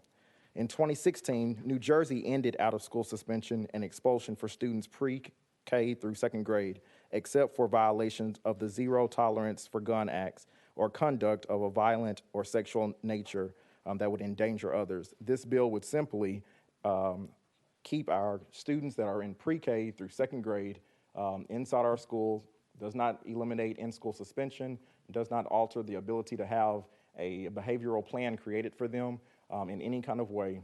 Only thing it does is make sure that they do not just get to go home, watch TV, and eat snacks while they could be learning about circles and squares. Thank you. Thank you, Representative Harris. Anybody have any questions for our sponsor? Chairman Reagan. Thank you, Mr. Chair. Thank you for bringing the bill, and it has some worthy points of consideration. However, I do have a major point of objection to it, and that is the removal of the authority from the local education authority. One of our colleagues had a bill that I thought was really good, but I raised the same objection with that bill. I have to point out to you that as a state, we have delegated the authority to handle this issue to the lowest level of elected officials, the LEA or the school board. And for us to take it back, essentially the message we're sending is they can't handle it. I would like to know how you think that would play out. Representative Harris. Yeah, so not taking away the local authority to continue to create a suspension process. Obviously, suspending is going to be a necessary piece for a lot of these instances, but there's in-school suspension that could be created or utilized. The process that we're taking out is the ability to suspend them and send them home for 3 days to take away 3 days worth of learning experience. And so obviously going back to what was mentioned earlier, in 2018 to 2019, the school year, about 3,800 students that were in kindergarten through second grade were suspended out of the school without services. And so this would just eliminate that being a feasible situation. They would still be suspended, but it would be in school if they would like to suspend them. It just would not be out of school suspension. Chairman Reagan. Thank you. And again, I would submit to you the locals probably need to handle that. For that number 3,000, I think you should probably couch that with the fact that there's probably 300,000 students in that age range attending school. So as a percentage, it's incredibly small. However, I again ask you, can those that are closest to the situation not be trusted to handle it? Because to me, my local school board is the place that should be resolved, not here in Nashville. Thank you. Chairman Sapicki. Oh, I'm sorry, Representative Harris. Oh, thank you, Chairman. I think he's ready for you, Chairman Sapicki.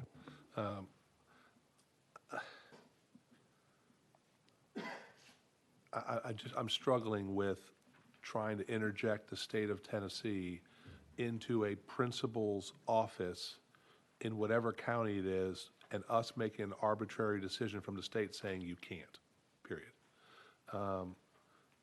I would probably,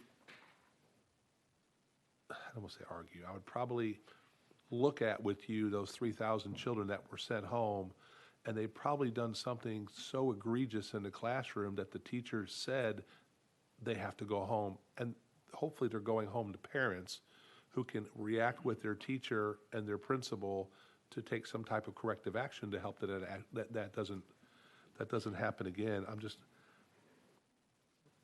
I just don't think I can be with you on this one, take away the local control. Thank you, Mr. Chairman. Any other questions for our sponsor? Seeing none, we will be voting on House Bill 2258. All those in favor indicate by saying aye. Aye. All those opposed say no. No. The noes have it. Bill fails for lack of a majority. Thank you, committee. Thank you for your time. We are going to go to, we're going to take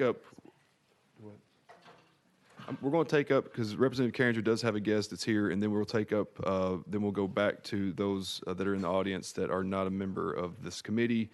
So item number 13, House Bill 2341 by Representative Carringer. Motion, second. Properly motion, you are recognized. Thank you, Mr. Chairman. So I do have an amendment on House Bill 2341. Is it drafting code 014893? Correct. Properly motioned. Without objection, members will go ahead and vote to adopt this amendment. All those in favor, please indicate by saying aye. Aye. All those opposed say no. The ayes have it. We are back on your bill as amended. You are recognized. Okay, thank you, Mr. Chairman. The amendment does not make the bill, but the amendment changes the definition of district employees that are covered under the bill. So it just replaces the previous language with each employee of the LEA who works directly with the students in the LEA. So what House Bill 2341 would do is to require that all school personnel, instead of only teachers, be trained at least once every 3 years on the detection, intervention, prevention, and treatment of human trafficking in which the victim is a child. So we're just clarifying that if the LEA says that all employees that deal directly with the students, so it's kind of left up to each LEA to decide who is dealing with the students. And I do have Janine here who is here to speak with the Tennessee Women's Fund, if we would like to ask her to testify. Thank you, Representative Carringer. Without objection, members, we will go out of session and invite our guest up out of session. And just please state your name for the record and who you represent. Thank you. Thank you so much, y'all. My name is Janine Carpenter. I am the Director of Research and Policy with the Women's Fund, and we are really just honored to be able to bring you this bill. And I don't think I'll take very much of your time. I know how much you have to get through, but I do just want to share with the committee the history of this bill. Which is in 2018, a trafficking ring was discovered at a Tennessee high school. And it was discovered by a graduation coach and by a janitor who together had witnessed behavior that they thought was erratic from students from their leaving campus and returning, emotional disturbance. They spoke to those students. They didn't know what was going on. Were the students being truant? Were the students emotionally distressed because of trouble at home? They had no idea. And honestly, trafficking wasn't on their radar because they weren't trained and they weren't told these are the signs of trafficking and this is what you look for. And so here's a circumstance where a graduation coach who is not a teacher, a janitor who is not a teacher, could have gotten help for these students, could have known who to contact, could have recognized the signs sooner if they had been trained. And that is the motivation behind this, is just to make sure those folks that are on school campuses with students are informed and they can intervene and they can take care of the students. I'm happy to share the history of human trafficking education and how it relates to child abuse education with any of you, but I don't think that's necessary. Sorry about that. I keep accidentally, my hands are too big and I keep hitting the buttons I don't need to be hitting. My apologies. Thank you for that. Members, anybody have any questions or comments for our guests? Really appreciate your patience, and thanks for your work and time for this. Thank you. Members, without objection, we will go back into session. And Representative Carriger, do you have anything else to say? No, I do not, unless the committee has any more questions. Question has been called. Without objection, we'll be voting on House Bill 2341. All those in favor, please say aye. Aye. All those opposed say no. The ayes have it. You're on a full education. All right, that takes us...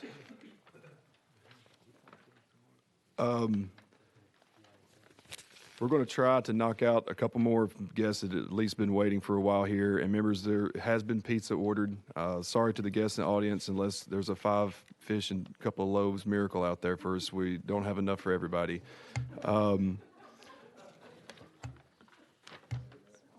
Item number 23 by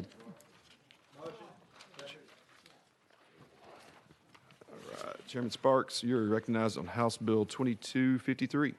Yeah, thank you, Chairman. Thank you, members. House Bill 2253 requires LEAs to classify school nurses as licensed personnel for salary purposes. Requires an LEA to pay school nurse the base salary established for licensed teachers for the respective school year if the school nurse holds a valid license to practice professional nursing as a registered nurse with 0 years of experience.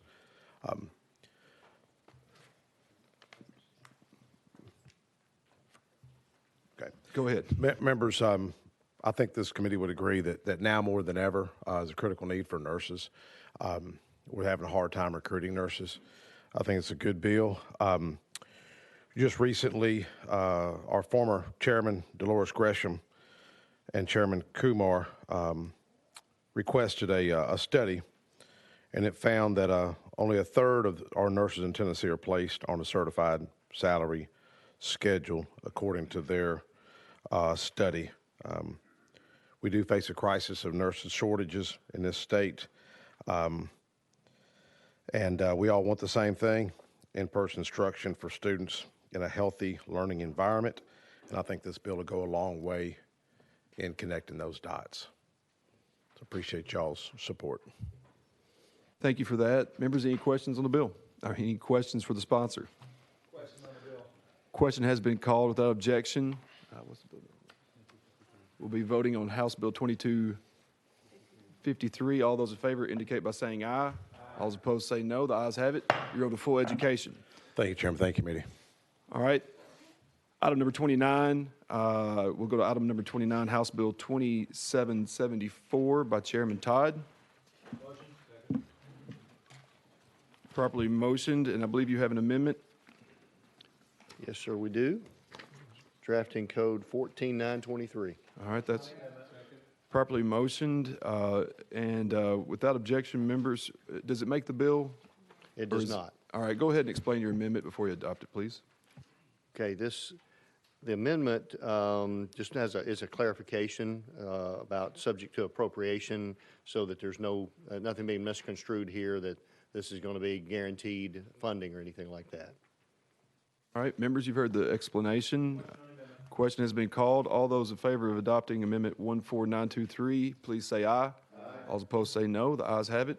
We are back on your bill as amended. You are recognized. Thank you. The bill as amended is called the More Opportunities for Students in Tennessee, or MOST Act.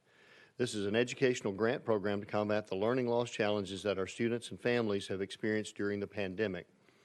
The Tennessee Department of Education received federal ARP ESSER dollars to do two things: support school districts in their expenditures of federal ARP funds and combat learning loss due to COVID-19. This legislation seeks to support the second goal, essentially closing the gap between the Department of Education, who holds these federal dollars, and the students who need these dollars to combat their learning loss due to COVID-19. The program will expire after September 30th of 2024, along with those dollars. The program is modeled after similar efforts and more efficiently use federal dollars in the states of Idaho, North Carolina, Louisiana, and West Virginia. So this is just an avenue for using the dollars that already exist and get them directly to the students that need them for their learning loss initiatives. Thank you for that explanation. Members, do you have any questions for our sponsor? Representative Clemens. Thank you, Mr. Chairman. And these funds can only go to public school students? Chairman Todd? These programs provide grants to families for eligible education expenses for low-income students in K through 8 for things such as tutoring services, instructional materials, and educational therapy. There's a whole other list. I'm not seeing, I know they're trying to reach as many kids statewide as possible, and it's through the Department of Education. So that's one question I don't think I anticipated. So I don't know if I can answer that exactly based on the notes I have here. Representative Clemens? Thank you, Mr. Chairman. Well, I apologize. I should have asked you before. It just came to me, but I want to make sure that these are only going to public school students if we're going to pass this. And then also, my follow-up question is, who's going to determine how the grant funds are expended? The parents? Or who's going to make that decision? Chairman Todd? The bill lays out what things are qualified for this, and the Department of Education will make sure that that's what they're expended on. They'll have an accountability aspect of it to make sure. Representative Clemens? So hypothetically, is the department going to determine which private contractors can be used for tutoring services? Chairman Todd? There's a definition in the bill of what the contractor is, and there's more description given there for the specifics of these contractors to implement this program. And again, I can pull out bits and pieces of that, of what those definitions are, if there's something very specific. Representative Clemens, follow. Thank you, Mr. Chairman. As I read the definition of contractor, it means an individual or entity with whom the department enters into a contract. So I guess that decision is the department. The answer is the department's going to decide with whom they contract. I think that's the answer to my question. Is that right? Yes, sir. Chairman Todd? Okay, thanks. That's my fault for not reading that definition. Any other questions? Chairman Sapiki? I'm trying to wrap my head around this idea of yours here. One of the questions I have here is you've got child care services in here. Is that in that this grant could be used for child care services? Chairman Todd? Tutoring services, instructional materials, and educational therapy. Those are my notes. I'm double checking the bill. I don't remember. I'm just asking. Oh, I'm sorry, Mr. Chairman. Chairman Spiggy? I'm asking because on the amendment, it talks about you removed a language of eligible education expense allowed for payment of grant program to remove the computer hardware, et cetera, et cetera. But in the bill, it talks about textbooks, curriculum, or other instructional materials, child care services, educational therapy services, including but not limited to occupational behavior, physical, speech, language, audio. We already have textbooks and curriculum provided for them by the schools. And then child care services, kind of, that's, if we can get clarification if that's in the bill, for being able to use this $3,000 for child care services instead of educational purposes for these students. Chairman Todd? Are you referring to a specific section that holds that? I'm trying to make sure I understand your question. Chairman Spiggy? If legal can find it to be much quicker. Can you clarify what you were needing legal to look into? About eligible things. It's right here. Right here. 49.63802. 3C, or 3C and D. It says textbooks, curriculum, and other instructional materials, and child care services.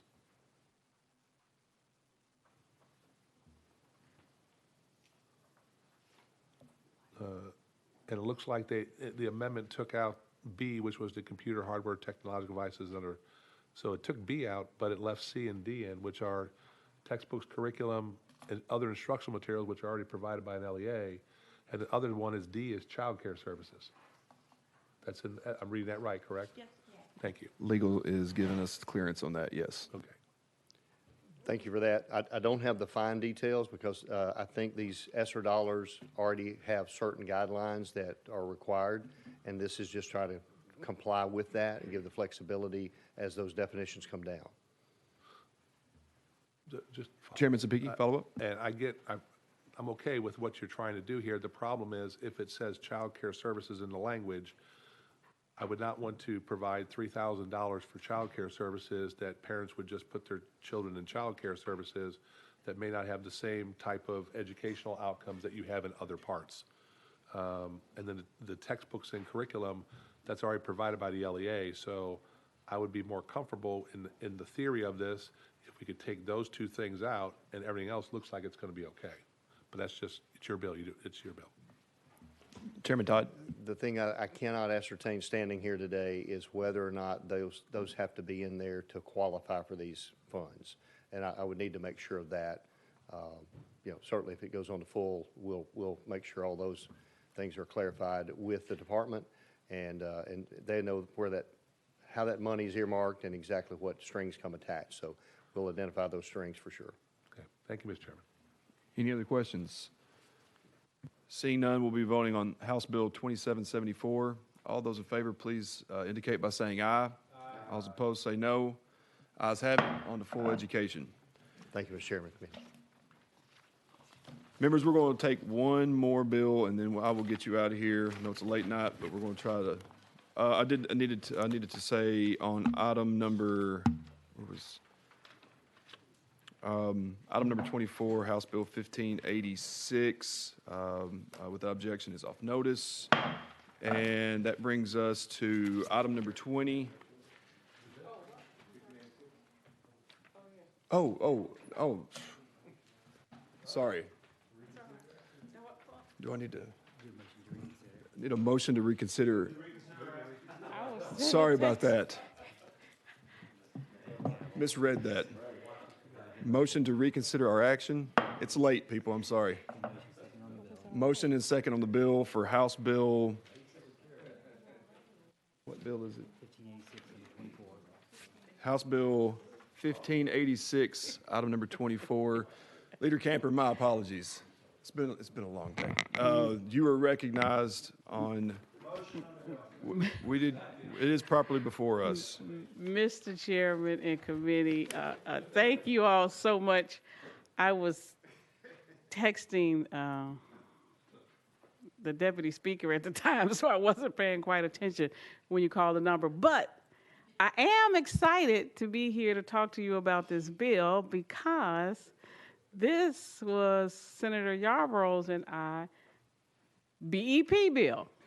And it was our goal to really look at revamping the BEP formula.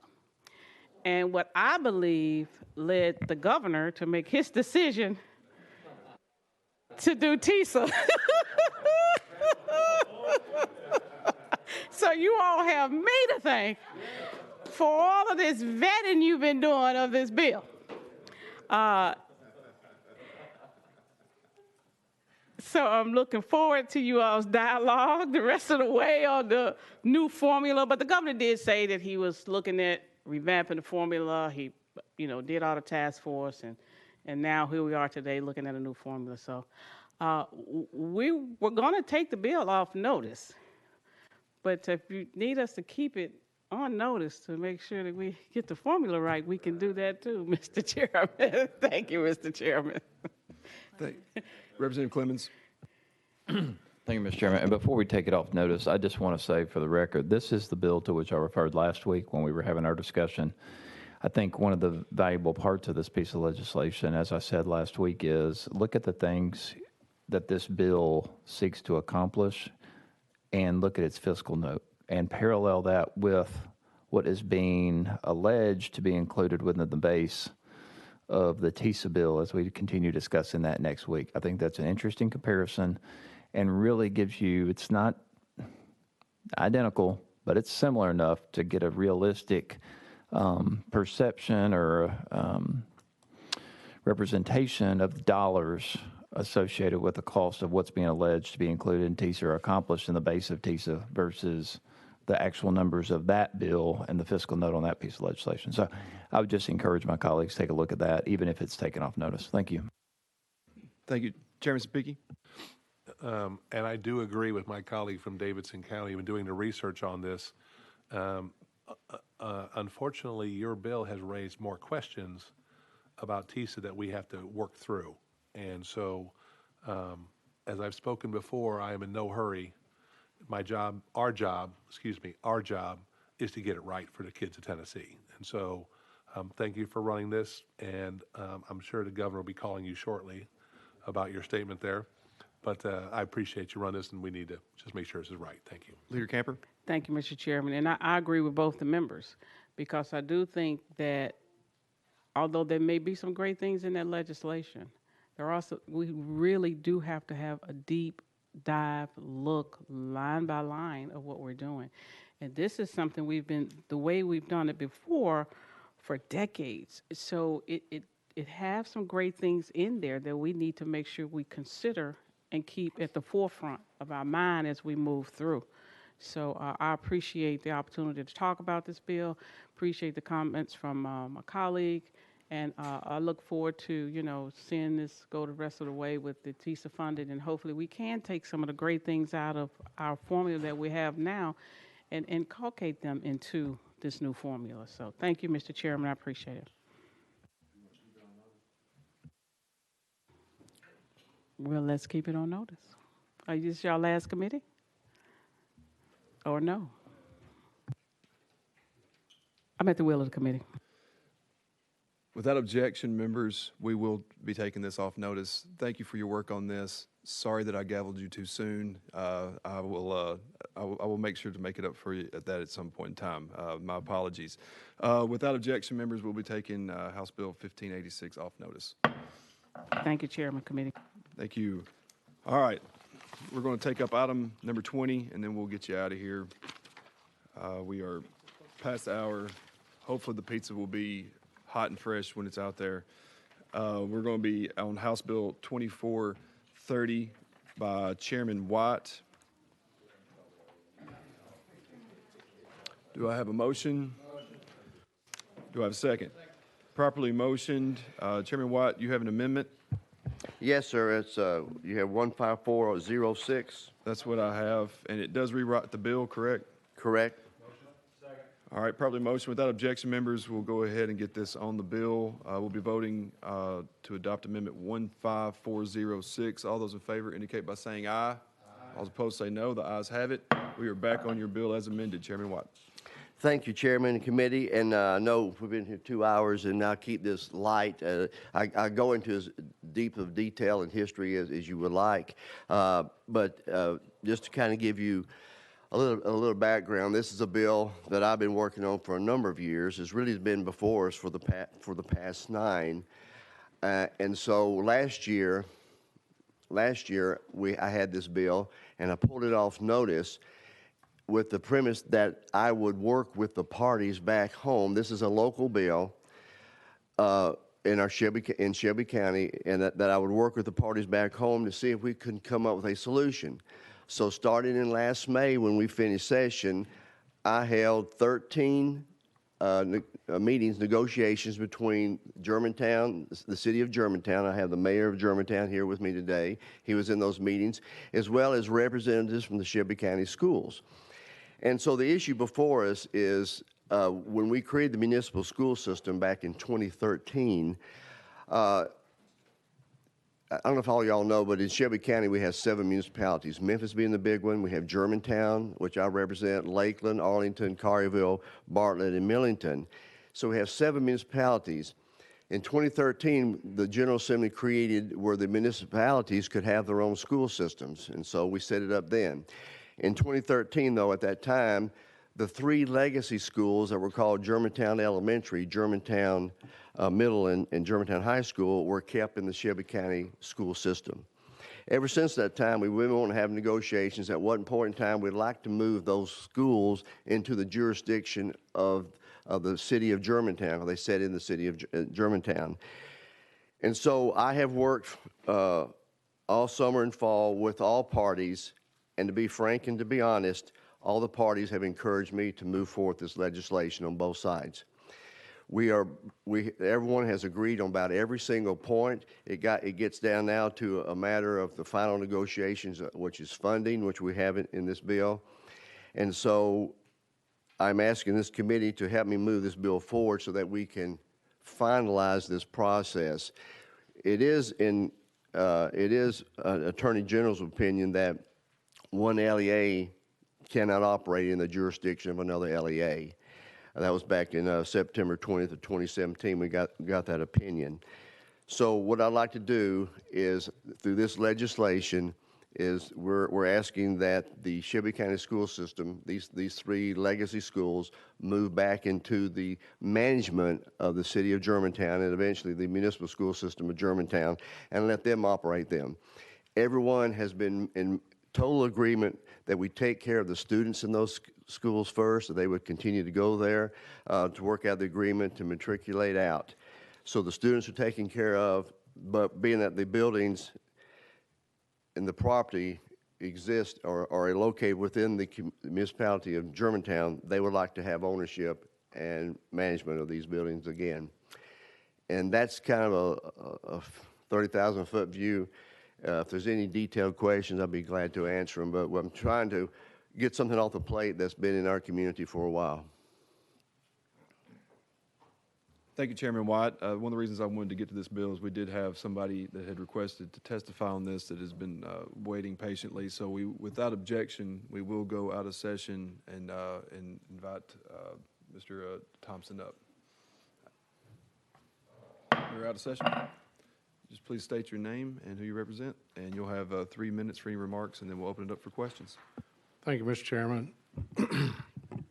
Tony Thompson. I'm here today on behalf of Memphis Shelby County School System, and specifically on behalf of 3,300 children that attend the three schools in question, Germantown Elementary, Middle School, and High School. And Chairman White, you and I have been working together a long time since you've been here, and I have the utmost respect for you.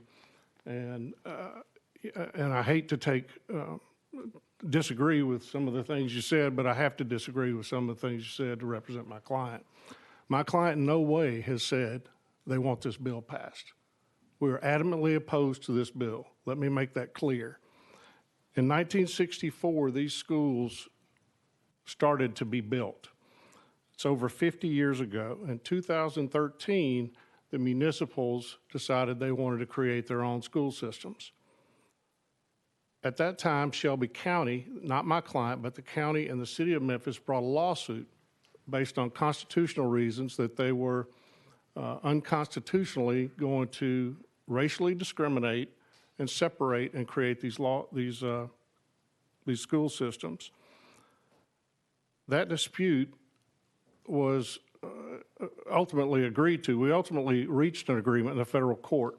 And what happened was each municipality was able to work something out. And the only question my client asked these municipalities to create these school systems was, do you agree to educate the children in these schools? And one by one, everyone said yes. Millington said, there's one close to the county line, why don't you all take that one? And so we have that school as well. And the last holdout was Germantown. And the reason they held out is because they did not agree to educate the children in perpetuity. That was all we cared about, was that the kids that were zoned to attend and that do attend these schools were able to continue to go to school there. Chairman White referenced the Attorney General's opinion, and I'll tell you, it's a red herring. It's a total red herring. Doesn't even apply here.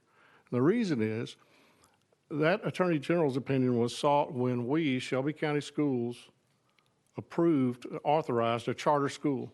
That charter school attempted to go into another LEA and open up a school. That's not allowed. That's what the opinion said. You cannot go into it. You cannot open and operate. We never opened. We were open a long time before Germantown. In fact, Germantown school system wouldn't be there unless we agreed to settle a lawsuit. So to imply that we're operating in bad faith is just not the case. We have the right to be there. We were there first. We're taking care of the kids. We met 13 times, and the reason we didn't reach an agreement is because for the same reason that we went into court and settled the agreement the way we settled it, is that they didn't agree to educate the kids in perpetuity. And all we care about is the replacement, the transition, the replacement cost, transition, and minimize the disruption for these kids. The amendment, don't be fooled by the amendment where it says it must be used for education. The very next sentence says, unless the city or the school decide it needs to be used for something different. The mayor, I don't know the mayor of Germantown. Got about 30 more seconds. I don't know the mayor of Germantown. I'm sure he's a good man. But I know this is a huge political issue, and this bill would be unconstitutional in the sense that Article 1, Section 10 says that no state may pass a law that impairs the obligations of a contract. We have the contract. I mean, the contract is the agreement of settlement and compromise. We have the Board of Mayor and Aldermen of Germantown that voted to approve this, and the mayor himself voted yes for it. And it's a little bit of buyer's remorse. The elephant not in the room, let me say this last thing. The elephant not in the room is the Germantown school system. Where are they? They're not here. The reason they're not here is because they did a study to find out if they needed schools. Their study came back and was updated just 2 months ago. And what they said was in 10 years, Germantown's going to have 600 less students than what they have today. It's all about the land. And I'll promise you this, my client's not afraid to go to the courthouse, and that's where they'll be headed, and the taxpayers will be defending an unconstitutional law. Thank you, Mr. Thompson. Does anybody have any questions? Representative Clemens? Thank you, Mr. Chairman. So I'm curious as to, you talked about the lawsuit that ensued earlier this past decade and the settlement that was reached. Can you just briefly give us a context of the legal grounds for that lawsuit? And then to the extent you can, I doubt it's confidential, but what the exact settlement was that was agreed to by Germantown? Yes, sir. I can't tell you exactly what the lawsuit was based upon, but it was a constitutional argument based upon racial discrimination that they were trying to separate themselves from the rest of Shelby County. The gist of the agreement and compromise and settlement is that we keep 3, they get 5 schools. We keep 3 schools, they get 5 schools. They make some payments. We take over all the OPEB liability for the entire county, for that matter. And there may have been another thing or two in here, but we agreed to supervise and manage the 3 schools. They agreed to supervise and manage the 5 schools. Again, they don't need the schools, but that's the agreement. Representative Clemens? Thank you, Mr. Chairman. And so that agreement to which the parties, I assume, mutually entered into and agreed, was there a timeline that they agreed to those terms for a set amount of time? Is there a sunset anywhere in that settlement agreement? No, sir, there's not, and I'm glad you mentioned that because there is a part of the settlement agreement that says any disputes that arise as a result of this settlement agreement need to be settled in the federal district court. So they may be in violation by even attempting this effort. I'm not sure, but I think a case or an argument could be made that they're in violation of the current agreement by asking you all to take action that undoes their agreement of compromise and settlement. Thank you. Anybody else have any questions for our guests? All right. Thank you, Mr. Thompson. Seeing with no objection, we will go back into session. Chairman Watt, do you have any follow-up on that? Thank you. And I was just want to ask a question, too. Did the mayor of Germantown or anyone that put their name on the list, the 24-hour notice? They did not? Okay. Well, let me respond to what was just said by the lobbyists. What I am here to mention to you, let me just make a couple points.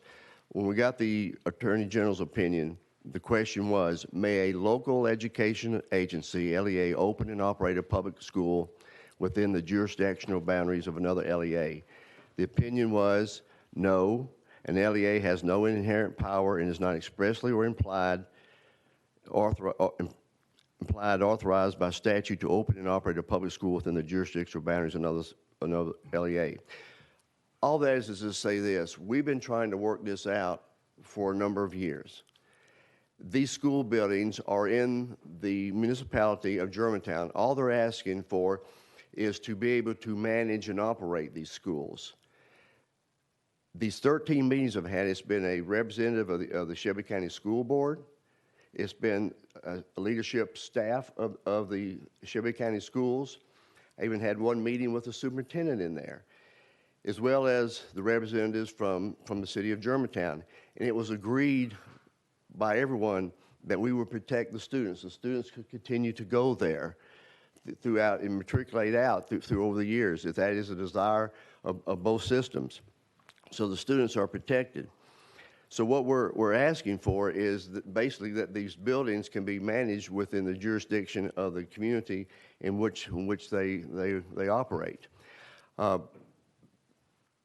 Once again, what I'm here to explain to you as the representative of this is that all parties have encouraged me, because I've said, can y'all not work this out amongst yourselves?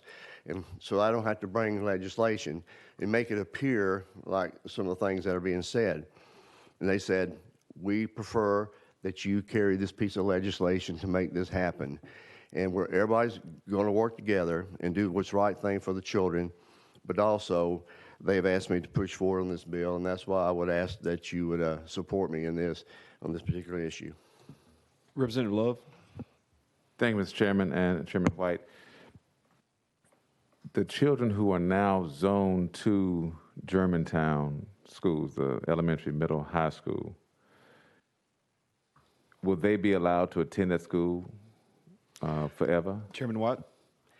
The agreement has been between the city of Germantown and the Shelby County Schools at this point in negotiations is that we will protect the school, the children.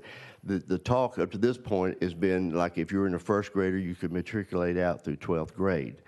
Now, who knows between that if something would happen to the buildings or Shelby County would want to do something else, because many of these, especially in high school, many of these students are brought in from other areas.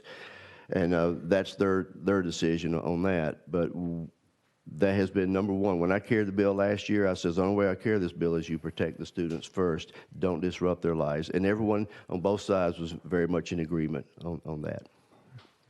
Representative Love.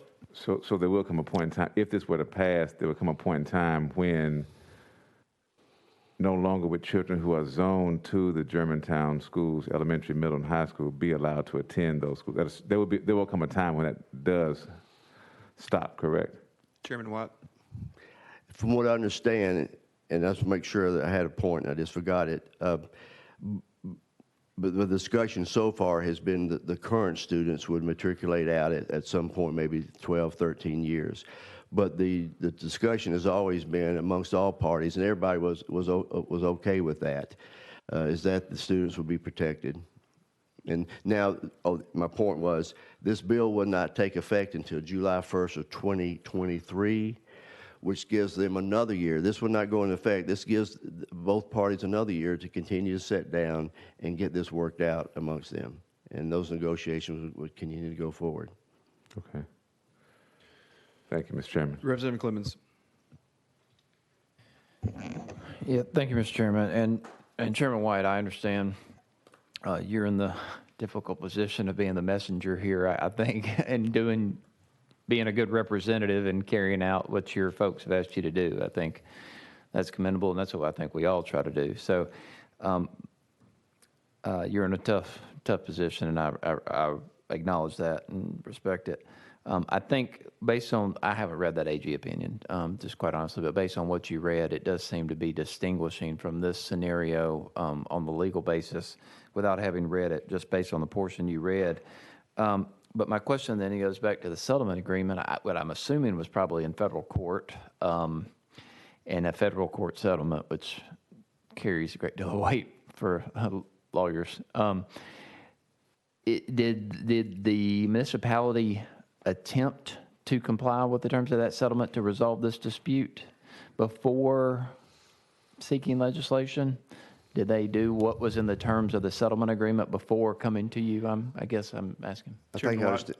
I'm sorry. I think I understand what you're asking. Back in 2013, when this went into place, and ever since that time, the city of Germantown, the municipality of Germantown, has wanted the Shelby County school system to come back to the table and say, let's, eventually we'd like to work this out.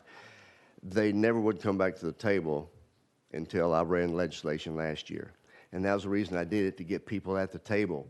And so, like I say, when we got out of session in May, end of April, we started hosting negotiations for 13 different times over a 6-month period.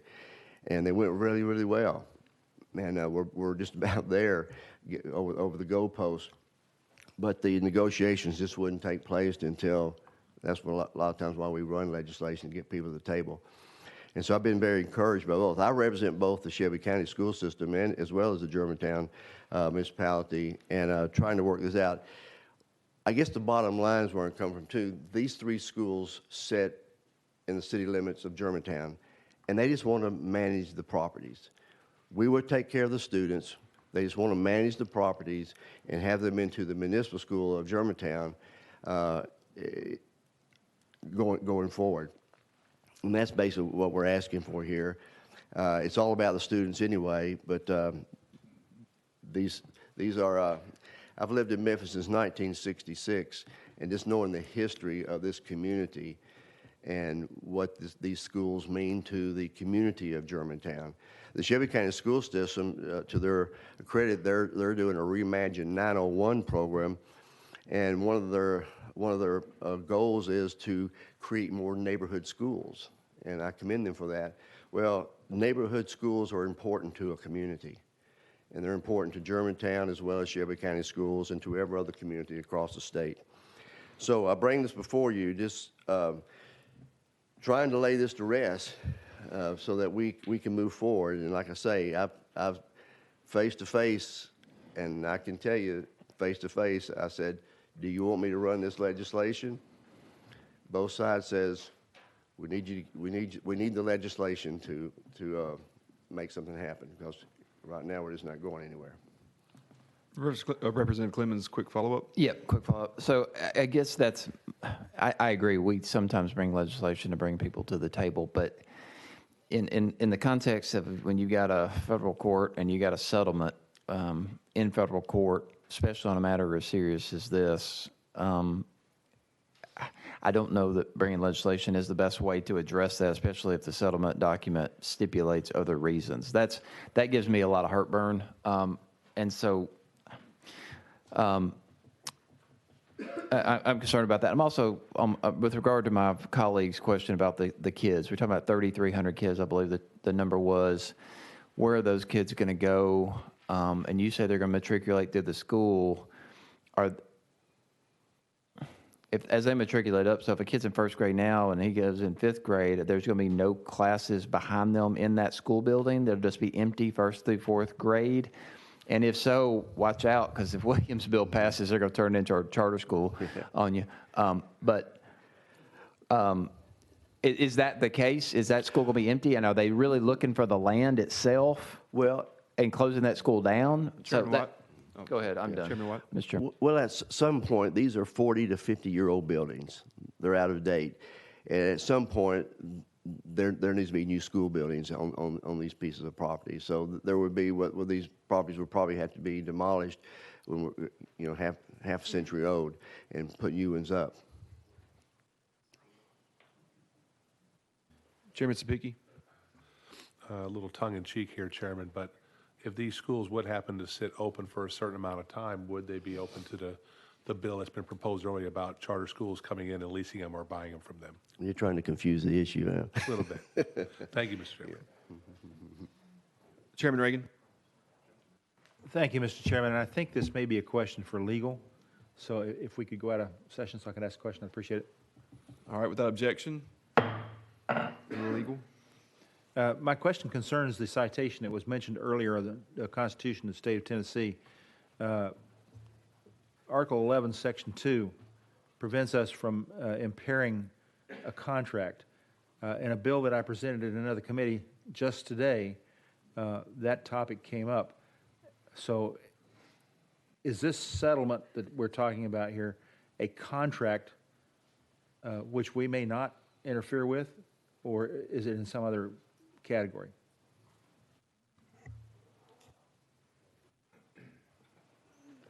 Katie Robertson, Office of Legal Services. I've not looked at the settlement, so I wouldn't be able to comment on that.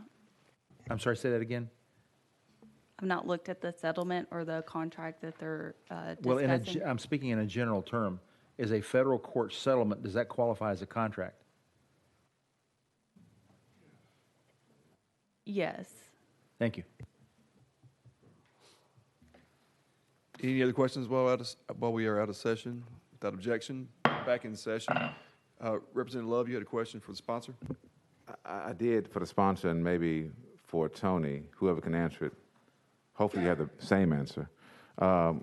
Can these children who will no longer be enrolled at the school, this group of kids who are going to be phased out, the kids who would be attending there, can the school system absorb these kids now, because they won't be going to the elementary, middle, or high school? And maybe it's a question for, so maybe we go out of session. I don't know, Mr. Chairman, which way do you want to do this? Chairman White, you want to take a shot at it first? Yeah, of course, I've got data here. In the high schools, that they definitely could, based upon enrollment. They could, but the bottom line is, no one's pushing that issue. You know, we want to service the kids in the school that they're going to. You know, No, I'm saying at some point there won't be kids who are zoned to Germantown High going to Germantown High. So someone has to absorb those kids, if that makes sense. So like the new class starts, as my colleague was talking about, you cut off at a certain period and say, okay, no more kids going to be allowed in school because we got to phase these kids out and can't start anymore. So then what happens to the kid who is zoned to that school but no longer then has a school to go to? Is it going to be absorbed then by Shelby County School System? And can Shelby County School System absorb these extra kids? Chairman White. According to the data I have, capacity does exist in the three nearest schools to Germantown High School. We have Ridgeway, Southwind, and Kirby in this area, and they can absorb a maximum capacity of a total of up to 2,287 students. A total of 5,604 empty and underutilized classroom seats are available within a 15-minute commute of Germantown High School, readily available to absorb all of the 2017 students. Okay. Representative Love, we will go out of session and allow. Thank you, Mr. Chairman. Without objection, out of session. State your name again for the record, please. Tony Thompson on behalf of Memphis Shelby County. And Representative Clemens, thank you for saying what you said to Chairman White, because he is in a tough position, and I respect what he's doing and representing his mayor. And I hope the feeling's mutual about my representation of my client, because I hate to contradict him. But I communicated with our Office of General Counsel today and told him that I had heard this up here, and he said, in no way. I have the text messages here from General Counsel. So we do not support the bill.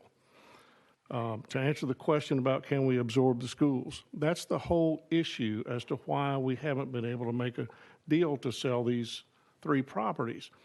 Out of the 3,300 or so students, we can absorb, we think, my understanding is, the elementary school kids and the middle school kids, but we need a new high school. A new high school, Collierville, just down the road, built a new high school for $110 million. Senator Kelsey referred to it as the Taj Mahal. We wouldn't even want the Taj Mahal, y'all. We would just want a high school. The properties, as I understand it, will appraise right now for around maybe $25 to $30 million for all three. It costs about $70 to $90 million to build a high school. I have no authority to settle this, but if they offered us enough money to build high school and the time to build it, I would imagine we wouldn't be here. And so that's the bottom line. And so the point is that it's about land for them, it's about kids for us. And that's the bottom line. All right, thank you. No other questions, we'll go back out of session, back into session. I was clean shaven when we started tonight. Chairman White, you are recognized. Thank you. In committee, we won't belabor the point too much longer, but these are 45, 50-year-old buildings. No community has the ability to hand over to another system and build them a 40, 50, $110 million school system. That's just impossible. When the value of the land, I can give you depreciation and deferred maintenance on these properties, but I won't belabor the point right now. Bottom line is, I'm trying to bring this to where we can have all parties happy, and so far we've got all parties happy. Up to the point we've got to work out a few more details, and it's going to take legislation like this so that we can keep everybody at the table, and we'll work this out. We are concerned about the students primarily, but these buildings are in the municipality of a community that wants to manage their own schools, and that's all I'm asking for. If you'll help me get this out of committee, and we'll keep moving this through. It's got to go through the Senate also, so we got a little ways to go, but and we'll continue to give you the facts. Any other questions for our sponsor? Seeing none, we will be voting on House Bill 2430. All those in favor, please indicate by saying aye. Aye. All those opposed say no. Aye. The ayes have it. On to full education.